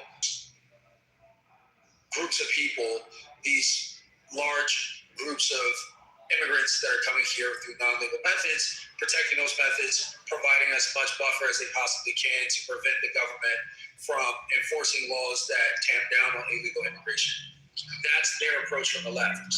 And what I'm starting to see from the right becoming more crystallized is the approach is focusing, going back to emphasizing the necessity for the family unit and for the families to have kids, and for those kids to be born into a healthy environment where they can thrive and they can have kids, and increasing that childbearing rate. They talked about the founders. On average, the founders had 6 kids. Today it's down to 1.6. So those are two completely different approaches to the same problem of addressing a declining population in this country. And I know, and many people do know, that the left thrives on an environment in which they can coalesce power and create silos where they have the dominant influence in society. The only way you can do that is to deal out a dogma and an agenda that is anti-traditional family, that is anti-individual security, and pro-collectivism that gives more power to the top and redistributes the wealth that's generated by the individual towards the collective. That's how they gain and maintain power. That's their approach. Hey, the conservative approach is very different from that. Real quick, TC. Hold on one second. The conservative approach requires for there to be an emphasis on what the actual building blocks of a dominant society is, and that is a healthy, growing, safe family unit. And you build upon that. That is what creates economic opportunity. That's what creates educational attainment. That is what creates, environment altogether. So it's two slightly different approaches, but one requires the dismantling of the family. The other requires the establishment and the protection of the family. So let me ask you this quick question, TC, and it's around population. Because, I don't know, it seems as if people think that a growing population. Welcome to the stage. Let me just say it. For a nation like America to survive and advance. And I sort of push back on that because on one hand, I think that maybe that was true prior to the information age, where you needed really hands-on labor, both physical and intellectual labor, to sort of grow GDP and to advance, into new markets. A highly populated nation like America is at a disadvantage with having more people given off with a leaner population where robotics and AI can actually supplement, sort of where we needed in the past physical labor and people going to diminish the role of human capital in the future. And I guess that's my question. I just don't think that population is really important in this modern age of technology. I think that America's better off with a leaner, a number of people versus an abundance of. You look at the trajectory, you look at the trend. The less kids you have, the less of a population you have to leverage the powers and the enterprise of the country, and so that gets outsourced to other players that are able to benefit from those systems. And I just think it's just a very non-sustainable way of looking at society, is that we need to have less kids, not more, because the law of subtraction is going to leave you with zero. So I just don't see how that's sustainable. That's number one. Number two, it lends itself to a type of society that's susceptible to egalitarian oligarchy, in which it's ruled by a few technocrats that are able to effectively lord over the population and create systems and policies that effectively create wealth, which is not the job of the government in the first place. which is why we're having a policy conversation about whether the government should have any involvement in incentivizing population changes. It should be towards growing population and not reducing population. You would effectively create an environment where government gets to dictate how the wealth of the common is distributed.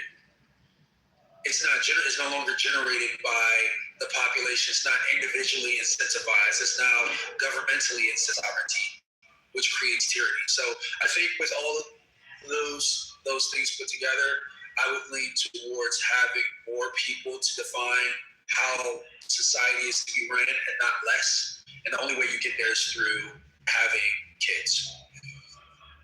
Monica, welcome to the stage. Any thoughts?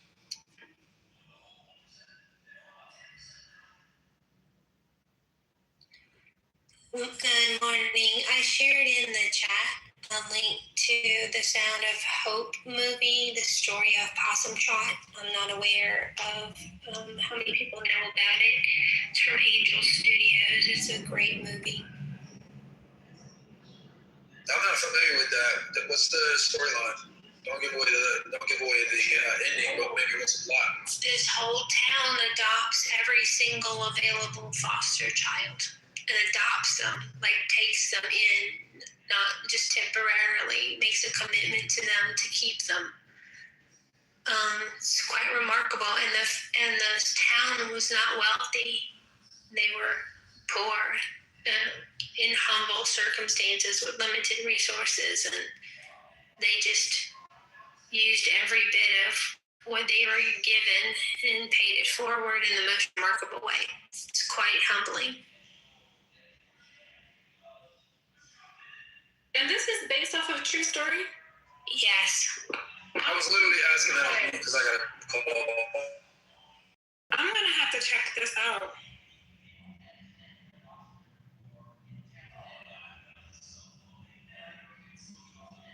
So it's kind of correlates with the room that you're doing, TC, with the family being the most important set of Americans. I quite liked it. Angel, if you watched the movie, please let me know your thoughts. Absolutely. I just copy pasted your and I texted to myself, I will be watching this for sure. I can't wait to give you feedback on this. Oh, very good. I grew up in the foster care system from 4 to 19. So, and then after 19, you're on your own, and there are resources. You can speak on it more than I, but I understand that you're definitely fending for yourself, and they might have not prepared you to do so. Is that fair to say, or did you have a good program that launched? I actually was part of Pennsylvania's Kids for Cash scandal. And so my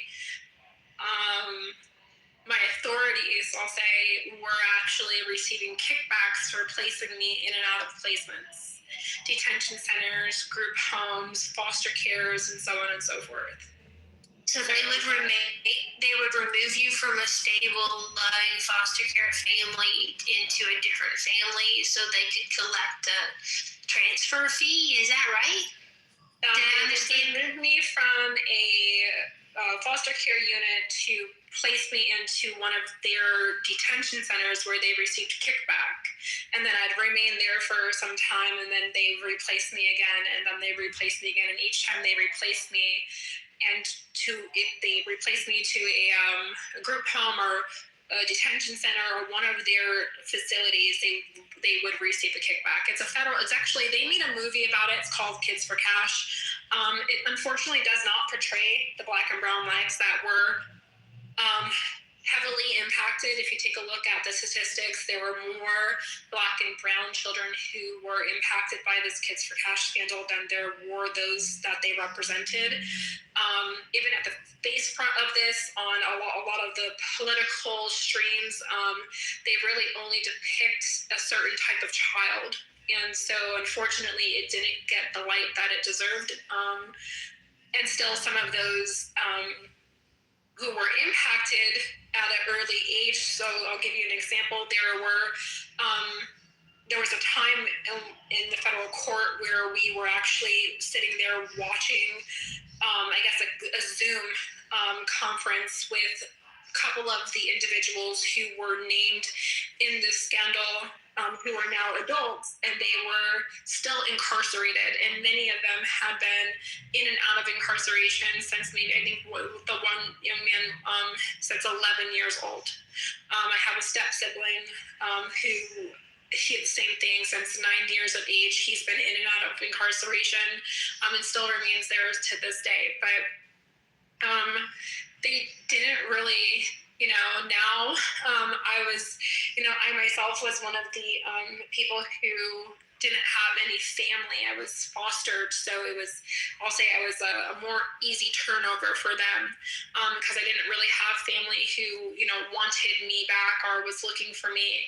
And I actually ended up being one of out of the 2,600 that were listed, I ended up being one of the ones that has the greater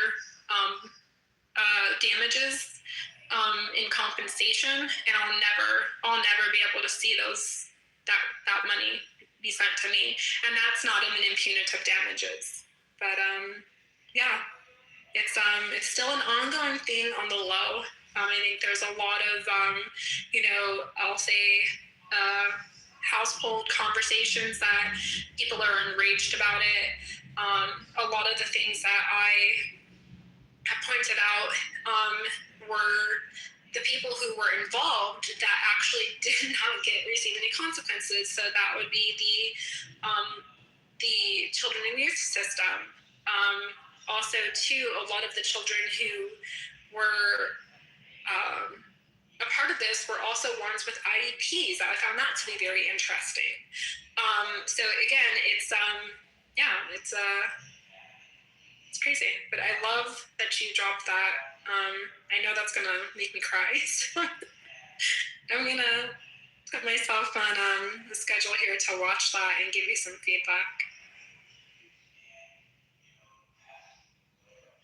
So I actually found the documentary that you spoke about. I think it's 12 or 13 years old. Yes, exactly. So the full video is available. Documentary is available on YouTube. The link, the trailer I posted first, and then the second link is the documentary.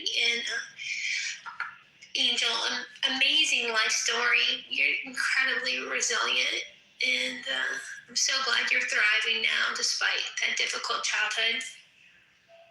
You know what? I appreciate that acknowledgement.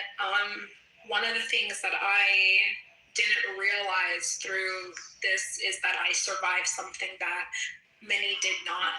I think one of the reasons why this did come to the forefront is because of a mother who lost her son due to suicide after being detained into one of the most heinous male facilities known as Glen Mills. And he underwent a series of horrific abuses. And unfortunately, what I was really pained by is this whole prosecution process, that we have here in the United States. I'm very proud to be an American, but I also watched a federal court proceeding not take on all people who were responsible. They only hit, a couple people upside their head, and they heavied down the consequences on two men, two of the juvenile judges, Mr. Chivarella and Mr. Conahan. Mr. Conahan is now out of prison. He did not complete his full sentence. He was gifted some leniency due to COVID. Mr. Chivarella still remains in prison and is working, towards his completion of 27 years. But my concern is, what about all the staff who were responsible for abusing us and who were responsible for the overall mental, and emotional and physical detriments that they posed onto a lot of these young men and women. young boys and girls, I'll say. We didn't see that. And so that is something that everybody now in Pennsylvania kind of just, I guess it's just something that they think they could put on the back burner, but there's people like myself who still talk about it. And I'm always looking for people who, have been a part of this or who have family members who, still want to tell their story. Because I think it's necessary. I think it's necessary for them to get the people who are responsible, because now many of them may have transitioned into another group home or to another detention center or into another field or line of work, and who knows what they're doing. So, Angel, I would love to, why don't we do this? I'm going to hit you in the back chat. Because I have a studio here, not too far out of Philadelphia, New Jersey, that is it's a podcast studio. And I want to do some content around family. I want to do content around policy and business. Would love to have you join me. So if that's something you're they would love Ether on there. So TC, let me tell you they about would love her on there, Easter. Yeah, I think it would be great. She brings a really unique perspective, and not too many Black women are conservative. It's really hard to find, because it's damn near impossible to find conservative Black women. So, well, it's because they're busy holding down their lives, living their words. So they're kind of busy. Well, there's actually a report that just came out, Monica. I don't know if you knew about it, but there's a report that just came out on CNN. It came out today, that they're finding that there's been a dramatic shift from Black people towards conservatism. As a matter of fact, they're finding, CNN came out with this report today, literally today. They're finding that in the midterms, the polling is finding a dramatic decrease in Black voters that will be voting for the Democratic Party, and they're entertaining the Republican Party. So there's a massive shift that's underway. Philadelphia has one of the largest Black population. No, it has the largest Black population in the state. So I just think this is a very unique time, and I think the stars are aligning with what's going on with the Heritage Foundation and trends in policy, potential business opportunities. I think the stars are starting to align. So this is interesting. So let me tell you, I have someone for you to consider to see if they would be a good fit. I don't even know if he's available, but I've actually interviewed him a couple times from Clubhouse. His name is John Finch. He has a documentary called The Father Effect, and he talks about how important it is that dads play a part of their children's lives, and the statistics are grim when there are absent dads. His father killed himself when John was 13, and so he grew up with what he calls a father wound.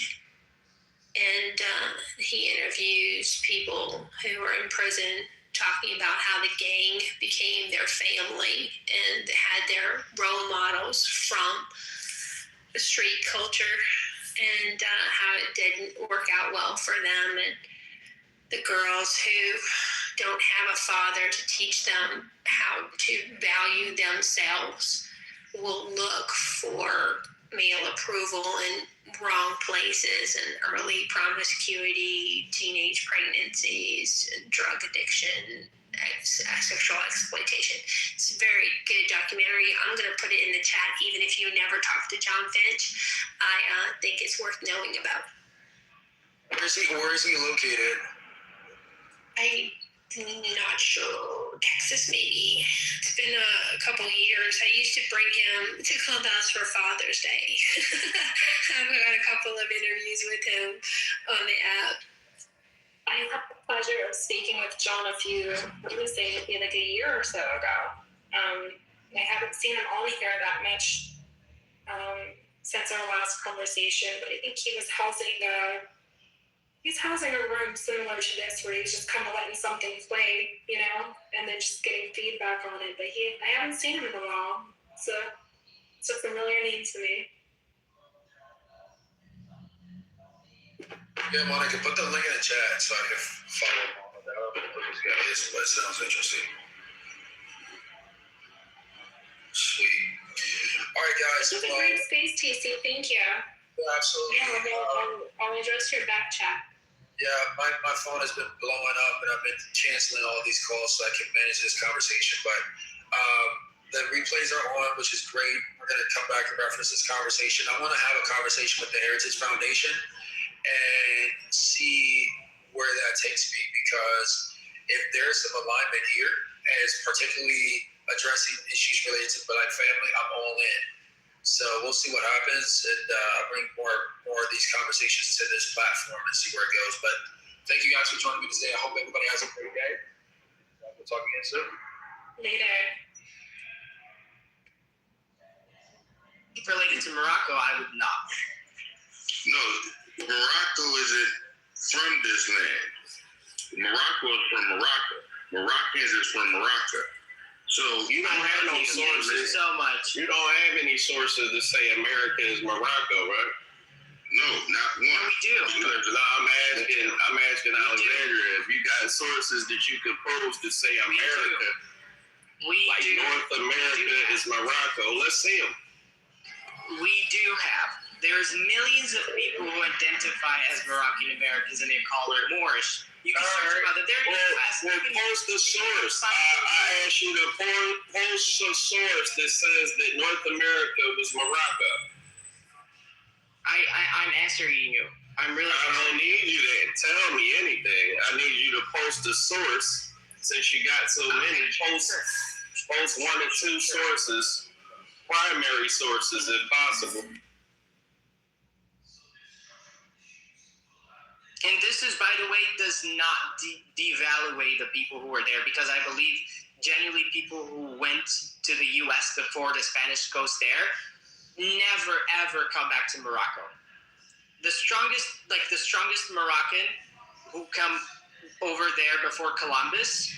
For us, of course, we believe that Columbus was one of the people who discovered there because of the Spanish influence, and we cannot deny that because we're next to Spain. We're literally 8 kilometers away from them, so it's pretty hard to just, ignore that fact.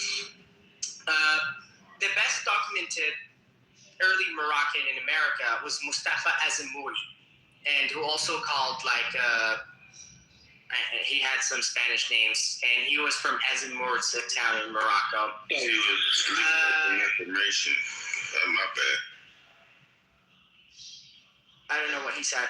Dopamine asked you for some information. Okay.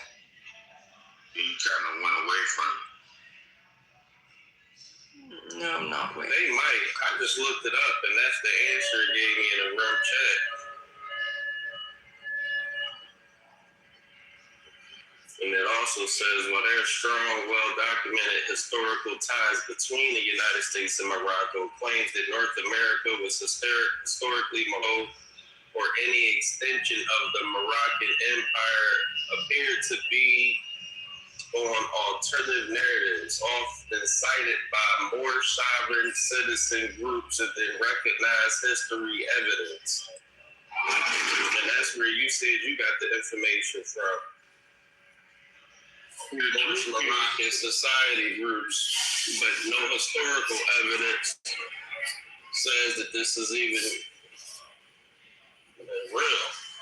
You can search about this. I'm going to give you. It's the best documented one. What documented history do you have? You can search about it. No, what's the name of it? What's the name of the document you stated?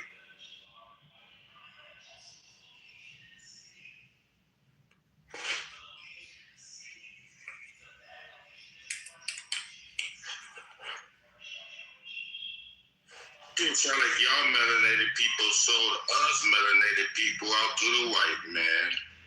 That's what it sounds like to me. It don't sound nothing else but these melanated people was in the Americas first, and they had it going on. And these haters came over here, got jealous. They want to be like us. and y'all wouldn't try to go against the program against us. I'm gonna tell you, man, I would guarantee you this. This doesn't work in history. when the shit hit the fan, and the shit is gonna hit, you better be aware of your lifestyle and the way you representing yourself, because we're not going to be taking that shit right here in our country in a little bit. In a little bit, this country is going to go back to the original abnegated people that's here, that's our land, before y'all came along and the white man came along and tried to take our land from us. Guarantee you. By the way, we were not white. We were not white, by the way. No, you were with the white man against us. No. Yes. No. Yes, it is. We were earlier. We were earlier than white men. We were here. I know that. Before white men comes over. Y'all was out there, came over here to my land. It wasn't a lot of y'all. And then when the white man came along here, y'all decided to go against us for the white man. We allowed y'all to come to our. We allowed y'all to come to our country. Dude, they come to our country as well. Y'all took a boat to get over here. We don't take boats to go nowhere. You know why? Because this is our land. Power. Because this is our land. No, this is our land. Listen, if you have power. Listen, like you can claim your land as being Morocco. That's what you're doing. Why can't I claim my land as being America? I'm asking a simple question. I'm asking a simple question. Since you have the ability to name a part of Morocco, why don't I have the same to name myself in America? It looked like the Pantheon wins because I just took the information you put in the room chat.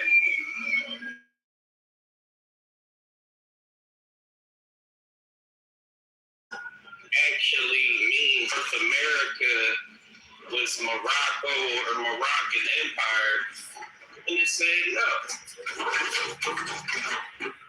So to say no, the specific quote does not indicate that America is Morocco or Moroccan Empire. The quote describes a historical fact about an individual, not a territorial claim. He did it for claim. Now, I'm going to ask you to do something if you're really interested about that. You can go to find any Moorish spot close to you, and you will probably find one where Moorish people gather, and you will ask them. No. I don't need to ask no niggas shit, because a lot of these illiterate ass niggas, they are not. A lot of these illiterates didn't even understand when words are being said. Moroccan citizens. What you talking about? And just like you. Disrespectful just like conversation. So you don't know what you talking about. I looked up what you, and it said it's not saying America is Morocco or the Moroccan Empire. And what I'm putting in the room chat is the breakdown of it, or how it's not Morocco. So I hope you read it instead of just talking. The Moroccan explorers come over before the Spanish ones. You were not there. Any one of you? I don't have to be there. Nobody don't have to be there. History was there. Moroccan explorers coming to America don't mean America is Morocco, stupid. Oh, so Spanish comes over, that means it's Spanish, right? Wow. I guess if a Spaniard comes to America, it makes America Spain. What the fuck are you talking about? So why was falling under Spanish control? I don't give a fuck. Because somebody comes and visits. Shut the fuck up, dude. So somewhere where somebody visits a land doesn't make it their land that they're from, stupid. I don't give a fuck if 2,000 Africans travel to America. That don't make America Africa, stupid. Africa bro, there's nothing even called Africa back then. What are you talking about? If a polar bear come to America, I guess this polar bear land. This North America, this North Pole or Antarctica, there's a polar bear came over this bitch on a boat. We emerged the United States before the Spanish people. Who cares? Is America Morocco? Do you got any identification, any kind of treaties, any kind of historical record that says America is Morocco? Over, there were a partial control and partial influence places until today. Go to some towns, they're even called Morocco. If you ask them, they'll tell you. Give me a source. Place. Give me a source, man. Let us read this shit. We're gonna try one more time. I've been listening to him, Big Dog, and I don't even know if he's even melanated. I don't care. Anybody can come speak in here. Pink, brown, white, pale, green, purple, blue. I'm with that. Shit don't matter. For someone to expose themselves to be. I would love a Caucasian. I don't care if they got a fucking mallet in their hand. If a Caucasian could come in here, give information, give sources to back the information up, and it can be verified, that's better than anybody else of any other nationality that can come in here and talk but can't verify what they talking about. And if you read what they trying to put that as a source and it says something totally different from what they're suggesting, that means they don't even understand their own source. And you should understand that what you see is what for you, and what I see is what for me. It's very normal that Google. Oh, so this is like the Bible. It can be interpreted different ways then. I want to know all this talk about documentation. Has it been documented that America is, or what they call America, is really the Kingdom of Morocco? Has that been documented? That's what the question is on the floor right now. That's what we're trying to find out. When I come in here and I start talking about my things, people scrutinize me. I put papers in see the documentation. How is America really Morocco? It was partially Morocco because of the citizen invasions that were going there. They were considered as ambassadors there, but they were having a partial power. They were controlling areas. Until today in the States, you would found some towns still named Morocco. And you're going to ask why, because they're going to tell you the owner of this land. He's telling you what's going on there. He said it was Moorish. This people was Moorish. This nigga is off in Morocco. They weren't Moors, they was Moorish. Kind of. Something like. Maybe. I'm aware that the king of Morocco sent a letter. I think I forgot his name, but he did send a letter to basically petition for some of the people who were enslaved to say that they were citizens of Morocco. I'm aware of that. True. And he documented the Arabic writing, Kufic writing, that was found in the Americas.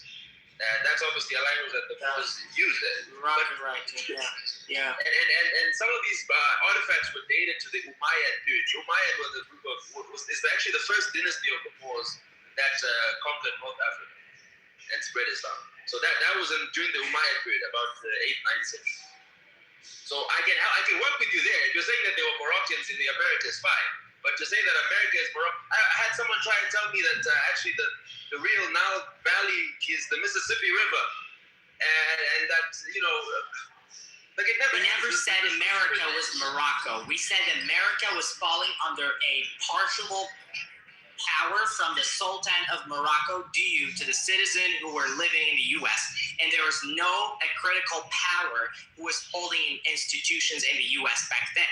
So it was very normal when you have a strong empire to defend your citizen out overseas. It's fine. It doesn't look over us as the melanated people here. Maybe Sanu Bey can help out Alexandria, Alexander, my bad. It's cool. You sound weird.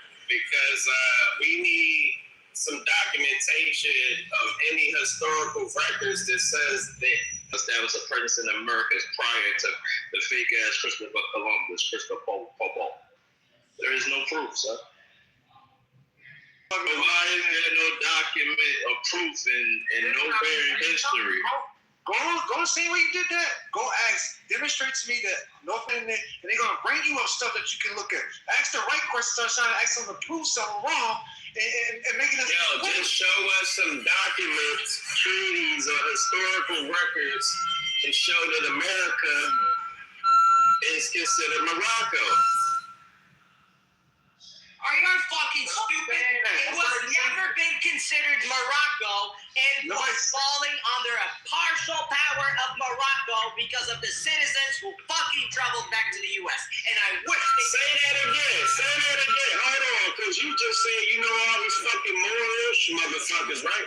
So say that shit again. What was the first statement? What was your first statement, Alexander? You say what? What was your first statement you just made? There was no such statement was I fucking hate the fact that they were going to the U.S., whatever you call the U.S. now. It was not the U.S., it was the new land. They were going there, and my fucking empire was trying to protect their citizen. I hate that fucking fact now because I knew after. But you said something different. Fucking stupid people. You said something different now. You said something different. So America was not considered Morocco, right? America was not even there. Get it to your mind. So, the northern hemisphere of what we call America, was it considered Morocco? The new land was partially under control of the Sultan who was controlling Morocco. Not for occupation, but because the citizens of the Moroccan Empire were there. Okay. So because Moroccan nationals or Moroccan citizens are over on the North American hemisphere, and you're saying that still doesn't make that America. I mean, that still don't make America or that area Morocco, right? We never said that the U.S. was Morocco because Morocco was not something that you just called Morocco. You're referring to Morocco now as the country you know in 2026. Moroccan Empire or anything. I don't care if you say the Moroccan clan, the Moroccan Empire. Was any of that shit over on the North American hemisphere? Let me explain. When you say Spain, today it's not Spain as in 19 whatever is that. Spanish Empire was everywhere. It was in Colombia, Venezuela. It could have been all kinds of Spains. It was probably like 5 or 6 Egypts, but we ain't talking about that. Was at any point in time the North American hemisphere, the North Hemisphere of the internet, was it ever considered Moroccan territory, an empire, or any of that shit? Partially, yes. All right, give me a source. Yeah, because from my understanding, Estabanako, aka Mustafa al-Azaboro, is a Moroccan explorer, but he was brought here enslaved and brought by the Spanish conquistadors to act as a crucial scout in Florida. And this is 1527. So who are you then? I'm so regular nigga. We a bunch of niggas trying to find out why you lying. So we still waiting to find out where this record is. That some of this area. The way that she's rewording it, I don't even think that's a female. I think that's a man or something. What? Boy, man. So there's a bunch of them. There's like 5 of them up in the little ass. Whatever this person is saying, right? I think it's a pan tonight. It's plausible. My question is, why are we bringing this up? And my second question is, why did they lie about this history? Because I'm sure that's the point that this person is trying to drive home, right? Why? I think it's an agenda. It was an agenda possibly that Moors was trying to colonize America, and they got shut down and stopped somehow, some way. But people who still was pushing this narrative, a concept, they still was holding the torch and still probably lived over here. A lot of them was in debt to Spain, so Spain had them doing their dirty work to pay off their debt. Christopher Columbus was definitely in debt. And so I knew I ain't coming at you, cuz, but I definitely said any global proof of Moroccan presence in America, and that's the information they gave us, global proof. I'll say global proof, not just American proof. So does this mean that because my first question is why would they hide this history, right? Now the second question is, what does this mean does this mean Black Americans should now identify as Moroccans? We identify as indigenous. They are supposed to be without even us being in America because their origins are coming from. We not Berbers. Why would we be from y'all? We not Berbers. We are. It's the only people I know that you gotta argue who they tell them who they really are. Y'all, you don't even know who the fuck you really are. Gentlemen, the oldest humans that we know today that refers to the humans who can make civilization are Homo sapiens, and their origins are coming from Morocco 315,000 years ago. So everybody, even the Chinese people, have a little of Moroccanism in their blood. That's it. You should acknowledge that. Nobody on. Give us a source. Give us a source for what you just said. It's pulled out. There's a remains in Morocco. It's about 300,000. I don't care if you say we came from fucking aliens. Give me a source. Where you getting that shit from? Okay, but this is like very well done. Like that's like asking me. They say some shit called Jebel El Harhoud, Morocco, 315,000 years old. This is what most people meant by the oldest Africans. But the Khoisan is older than them, so I don't. They said interesting shit. They said the motherfucking asteroids be falling over there near Morocco. That's all interesting. Okay, some things don't need a source, man. That's like asking, what's the source that 1 + 1 is 2? Give me a source for that. It's like, bro, this is very well known that they found this stuff in Morocco. But the question is, why is it that the people with the oldest haplogroup don't live in Morocco? Some people might say 1 + 1 might equal 3. Where's your source for that, brother? I don't really understand what you're all talking about. Okay, anyway, all right. I'm just making a point. Anyway. Some people might say 1 + 1. When Earth was only one plane. I got a question for Alexandria. Alexander, my bad. Finish this. Nah, pause that. Because I just need to see how smart you are, right? If me and you at the beach, and you got 2 pounds of sand, and I got 2 pounds of sand, and we put them together, how much we got it at that point? Alexander? We gotta be having 4 hands putting sand. Is that an answer? I'm gonna say this shit again. If I got 2, if we at the beach, if we at the beach and I got 2 pounds of sand and you got 2 pounds of sand and we put it together, how much we got?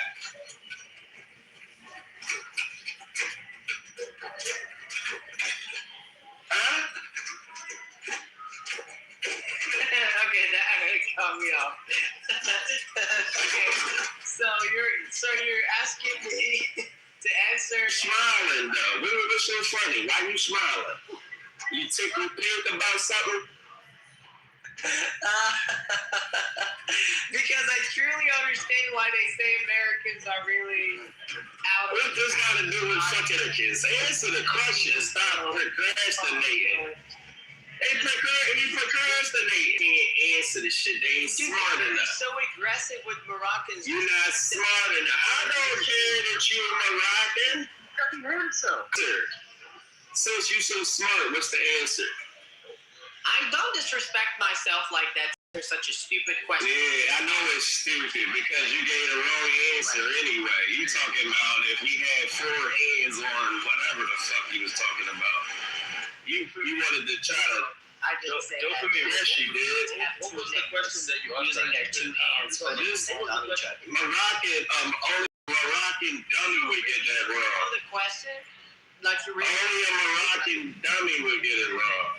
Dopamine, what was the question you asked them? I asked this Moroccan dummy if we was at the beach and they had 2 pounds of sand and I had 2 pounds of sand and we put it all together, what we got? And this dummy didn't know the answer. This stupid ass Moroccan did not know the answer, man. Let's stop at this point. How many languages you speak, Smarty American? I want you to tell me the answer to the fucking question, Alexandria.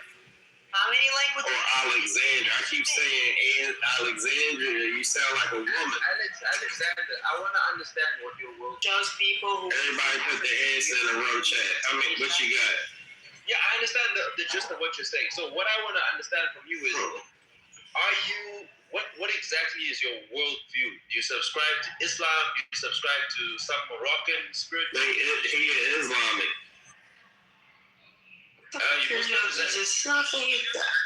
He a Muslim Morocco. You don't want to answer, it's fine. I'm just trying to understand. It's a track. Smarter than you. That I can speak your. You don't even know how many fucking pounds of sand you got. Historically on it, I can expose you so. You don't even know how many pounds of sand you got, though. You don't know how many pounds of sand you got. Languages you speak. How many pounds of sand? Have money to pay insurance to your. How many pounds of sand you got, stupid? Tell me. Can we stop this? Free healthcare. Alexander, bigger than this. Why are you engaging in this? Because it's a Moroccan dummy. Okay. Can you answer the question, Alexander, or you not want to? Ben, I don't hear your voice is so far away, very far away. Okay, how about now? How do I sound now? You said wasn't that wrong with your mic, man? You are. Mute this beautiful guy. Let me mute him. How can we do that here? Can we mute him? We cannot. Unfortunately. Only friends can message each other. Absolutely. Okay, so Ben, what was your question again? Ben, you were saying what? Oh, JJ, welcome. You can tell that's a slave. That's why they got Massa on their goddamn PTO. Massa. Absolutely. White slave are better than a black one. Put this on your mind. A white slave is better than a black one? When the black slave is stronger. Don't talk to me. You speak one language. Don't talk to me. You don't know how many languages I speak. You don't even know how many pounds of fucking sand you got. All right. Yeah. Right. Now, we get now to the written. I'm sorry. This motherfucker said 4 pounds of sand. I'm stupid. I'm talking, Mr. Black. I'm talking. You fucking stupid. Nigga. That's the word. You's a stupid motherfucker. And you ignorant. Nigga. You need 4 fucking heads for 4 pounds of sand, huh? Stop. Stupid motherfucker. Stop. Everybody know if you take 1 pile of sand and 1 pile of sand and another pile of sand and another pile of sand, if you was to put all that motherfucking sand together, you had all the sand, you dumbass fucking Moroccan. Stupid fucking, stupid motherfucking dumbass. This motherfucker named Alexander is the dumbest Moroccan ever heard. Or fucking motherfucker, that's wrong too, dumbass. You've been getting everything wrong, and the Pantheon been fucking you up since you've been here. Yeah, I hear you, but you got blood in you that's from niggas probably. You know that? You got some motherfucking blood up in you. You know that? Because you just as ignorant as them dumb niggas that don't know that fucking more shit you talking about. Americans. You don't know nothing about it. You can suck an American dick, and you stupid as shit. Everything you say is what Sanu say, and you don't have no sources, just like Sanu Bay don't have none. So we gonna keep this nigga on stage and let your stupid fucking dumbass go down in that goop. Because you don't even know if you put 2 piles of sand together, how many piles you got. You stupid motherfucker. How you don't know that? If you take 4 piles of sand and put it all together, you got 4, you stupid motherfucker. You dumb as shit. You lazy. Young guys, motherfucker. Bring your ass on up here with your doctor. Ben wanted to play. Ben wanted to play with the dumb motherfucker. Yeah, he out of here. He gone. He left. Ben was like, hold on, what do you mean? Let's Let's talk about this. I guess he'll remember the 4 pounds of sand, nigga. That just show you that everybody who sound different, that don't mean they smarter. That motherfucker was dumb as shit. Rick was fucking him up. Gigi fucking him up. Oh, wow. Rick got there and ate his ass. Still said it. You got 2 pounds of sand and I got 2 pounds of sand at the beach. If you put them all together, what you got? That motherfucker said you gonna need 4 hands. For what? How we sleep, brother? How we sleep, Sanu? How we sleep? What makes us sleep? We try to wake your motherfucking ass up, nigga. Hey, you got that coming in the room crying and shit. Now you back in the chat. We just know his information is still flawed. We found out they done made that shit up. America is Morocco. It ain't a Moroccan on Clubhouse that can help you, nigga. We had the boy with the fez on. He could do not say America is fucking Morocco, man.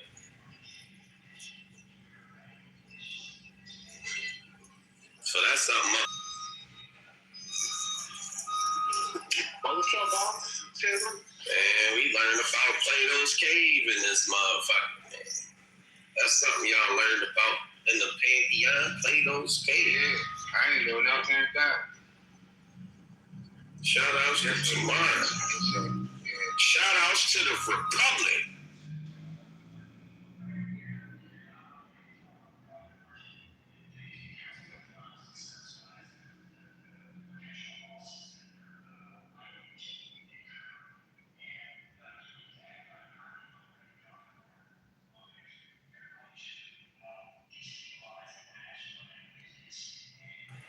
When that shit, you want to talk for a couple days, that shit is just damn. That shit just hits you. Some people really be thinking they know what's on the other side of that wall. They really don't know shit.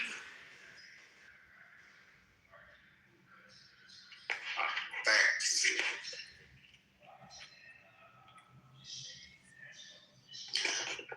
Dopamine, are you there? Yeah, I'm here. I'm just reading. I asked the question. I think this starts with that a noble Drew Ali person.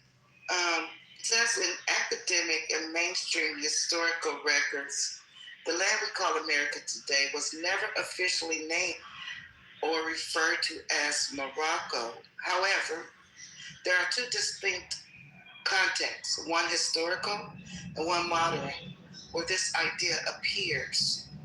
The Maghreb Al-Qasar interpretation. In medieval Arabic geography, the region of modern-day Morocco was called Al-Maghrib. Al moved across the... Did that say Alexa? No, sir. It says Al-Aqsa, Al-Aqsa. No, Al-Aqsa, okay.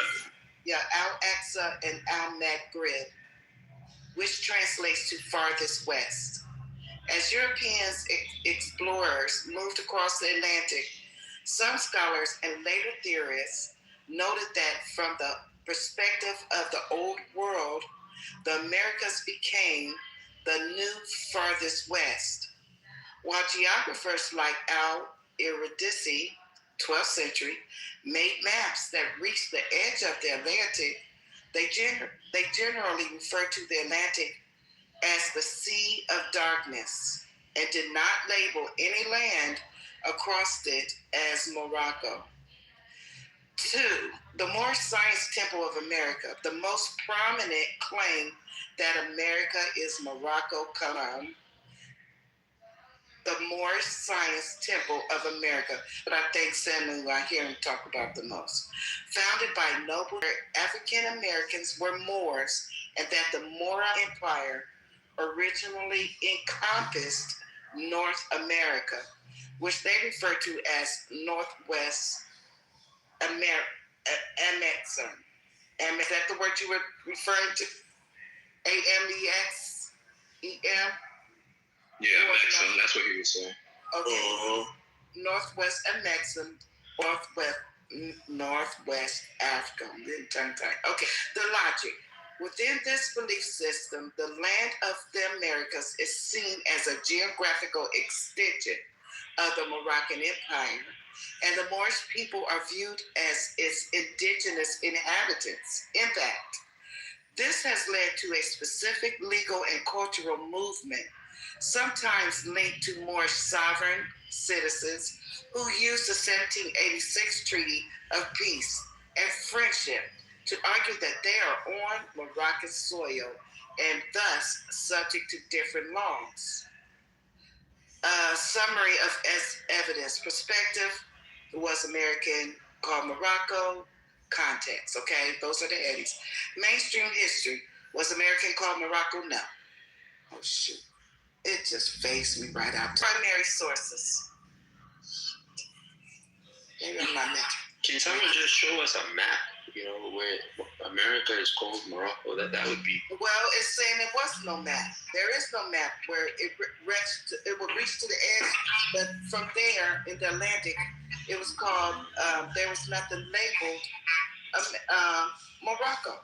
That's what I just read. There is no map that would say that. Primary sources, Spanish, English, French, indigenous, never used this name for the land. They created. Arabic etymology, no, but similar. The name for Morocco, Maghreb, simply means west leading to conceptual overlaps. While you won't find Morocco on early European maps of the Americas, the deep connection between the two, starting with Morocco's first recognition of the United States in 1777, has fueled these alternative historical narratives. Are you looking for blah, blah, blah. I've heard that. That's all you want. What's wrong with Freemasons, man? There's Freemasons all over the world. But not no Freemason. He didn't take no oath to none of that. No oath to no place. That's not what the world says. He wasn't just a Freemason either. He was a Shriner. Show me his name in the book. Hey, where'd you get the information from that he's a Freemason? Right. I can put the site up. Hold on, I'm driving right now. As soon as I'm back in, I'll give you the site. Okay, good look now. What's the source that say? Because we agree with you, bro. So don't act like the Federation Congress ratified the treaty on July 18th, 1787. That's when he became a Freemason. It's on Masonry or the ancient Egyptian Arabic order noble mystic shrine. AEAONMS. Proof is often cited with photographs with the Egyptian Shriner. Hold on, damn, I'm trying to drive. Oh, I got you. Don't drive, don't crash, bro. Great. Nah, I'm spinning the block. When I spin the block, I try to make sure I know what I'm doing. I can drive straight and read, but when I'm spinning the block, I'm gonna take it as true because it says suggest. They don't say this is fact or this is evidence. It says suggest. So that's right there. You'll never fool me. Maybe all this stuff is just fairy tales, man. If you don't want you to know you're Freemason, you'll never know. Maybe all this more stuff is just fairy tales. And what the Supreme Court said. That wasn't no fucking negotiation. These niggas was so dumb. They was trying to say that Morocco was in America, acknowledging America from America instead of overseas. What? That don't even sound right. Exactly. That's how y'all niggas sound stupid. Morocco acknowledged America at that time. It wasn't no Morocco at that time? No. Then how did Morocco acknowledge America, stupid? Because Morocco said it. No, give us a timeline then, you dumb motherfucker. You show me a timeline of what you talking about. Give me a timeline of what you said. Give me a timeline of the history, you bitch ass lying ass nigga. Hold on me, because you ain't listening. You stupid. You can't speak for yourself. You can't say it for yourself, nigga. Give me the timeline then.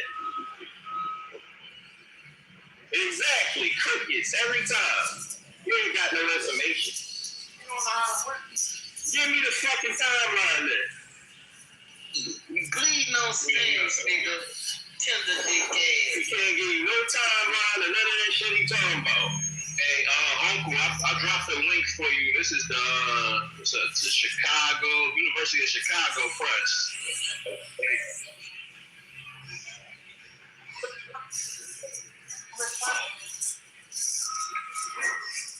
That's what it sounds like to me, the bootleg press. My Chicago press. Bootleg press. He ain't got no fucking information. So I know, you know that nigga was a circus performer, right? You know he performed at the circus. Look at Drew Ali performed at the circus in Europe. That's why he must have got a little bit of knowledge that came over here. I'm dead serious, but no time. This nigga leader is a circus act. That's crazy, right? Y'all mad because y'all was a fucking circus act. I'm mad because your business owner was taking it up the ass. What is it, a fucking clown? Was he a clown? Was he a fucking clown? You mean to tell me Noble Drew Ali was a circus clown? Y'all ain't know they were gonna He was a fucking circus clown? I think I did see a picture with him with a big old raised nose with that fucking hat on. Oh, my side hurt. You been bleeding all motherfucking morning, nigga. It's new. You know how you go to the carnival and that shit with the little thing on his head, it give you a little psychic thing? Probably the little psychic teller. Probably was a mystic or some shit. You know the sad part about it? Y'all still don't know who the fuck it is. Hey, yo, my name is Rick. Fucking name. How about that? You don't yeah, Rick is my name. I took my authority. That's my universal name, Rick Star. I created that name. You know that? That shit got a trademark on it. It's like, nah, this is an ugly ass nigga on Facebook and Instagram named Rick. My name's some cocky ass nigga. Oh, yeah. Jesus. You don't own nothing. You don't own nothing. Why you mad at us, brother? I ain't trusting no nigga getting food stamps. I know y'all don't own your name. You know what Drew Ali put Bard Ali on game, right? Who Bard Ali? That's how I know. You know that nigga? Bard. I ain't feeling my fucking help. I'm hungry. I can't afford to feed myself. That nigga talking about he's sovereign, getting food stamps.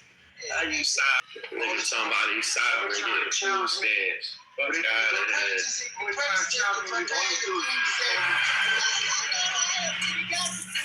You have to tell the state that you cannot afford to feed yourself because you purchased it. This nigga talking about he's sovereign and can't fucking feed anonymous American to me.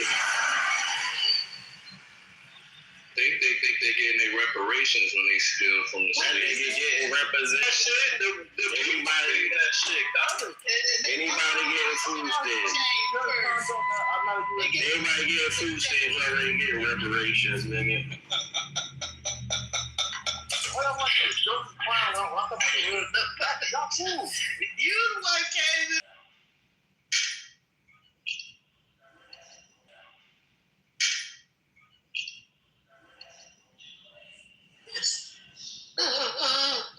Damn, y'all that made cuz leave. That nigga want free medicine. Like a little girl. That part hurt. I said, Motherfucker wanna cry and shit, he want sympathy, and all that he want that shit, he be writing bullshit in the goddamn shit. That might be around, he get embarrassed. He ain't embarrassed, that nigga ain't got no shame, nigga. What's the crime? That nigga be in a welfare office with his fucking tax.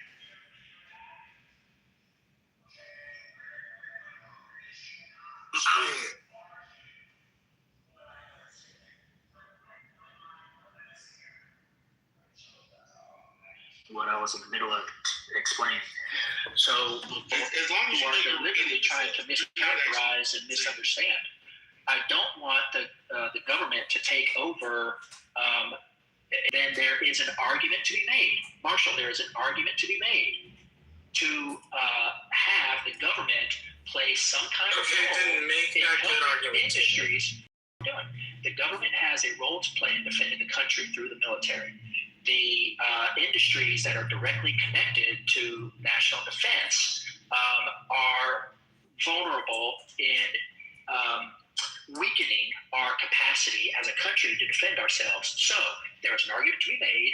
There are good and less good ways to make that, to maintain that capability to defend ourselves. Okay, you still haven't told me why the government needs to take an ownership stake. National security isn't an answer. Okay, well, I mean, that's a rabbit hole. I thought it'd be self-evident. No, it's because it's integral. Also, the integral part of the argument, a socialist takeover or the company fail. Are you okay? If a company like Boeing or Lockheed or Northrop Grumman or Raytheon or Intel or some other national defense contractor goes under. Intel's a national defense contractor? Well, from the standpoint that they provide computer chips and those resources, those computing capability resources. For soldiers, so why can't we do it with food? You're saying that Intel and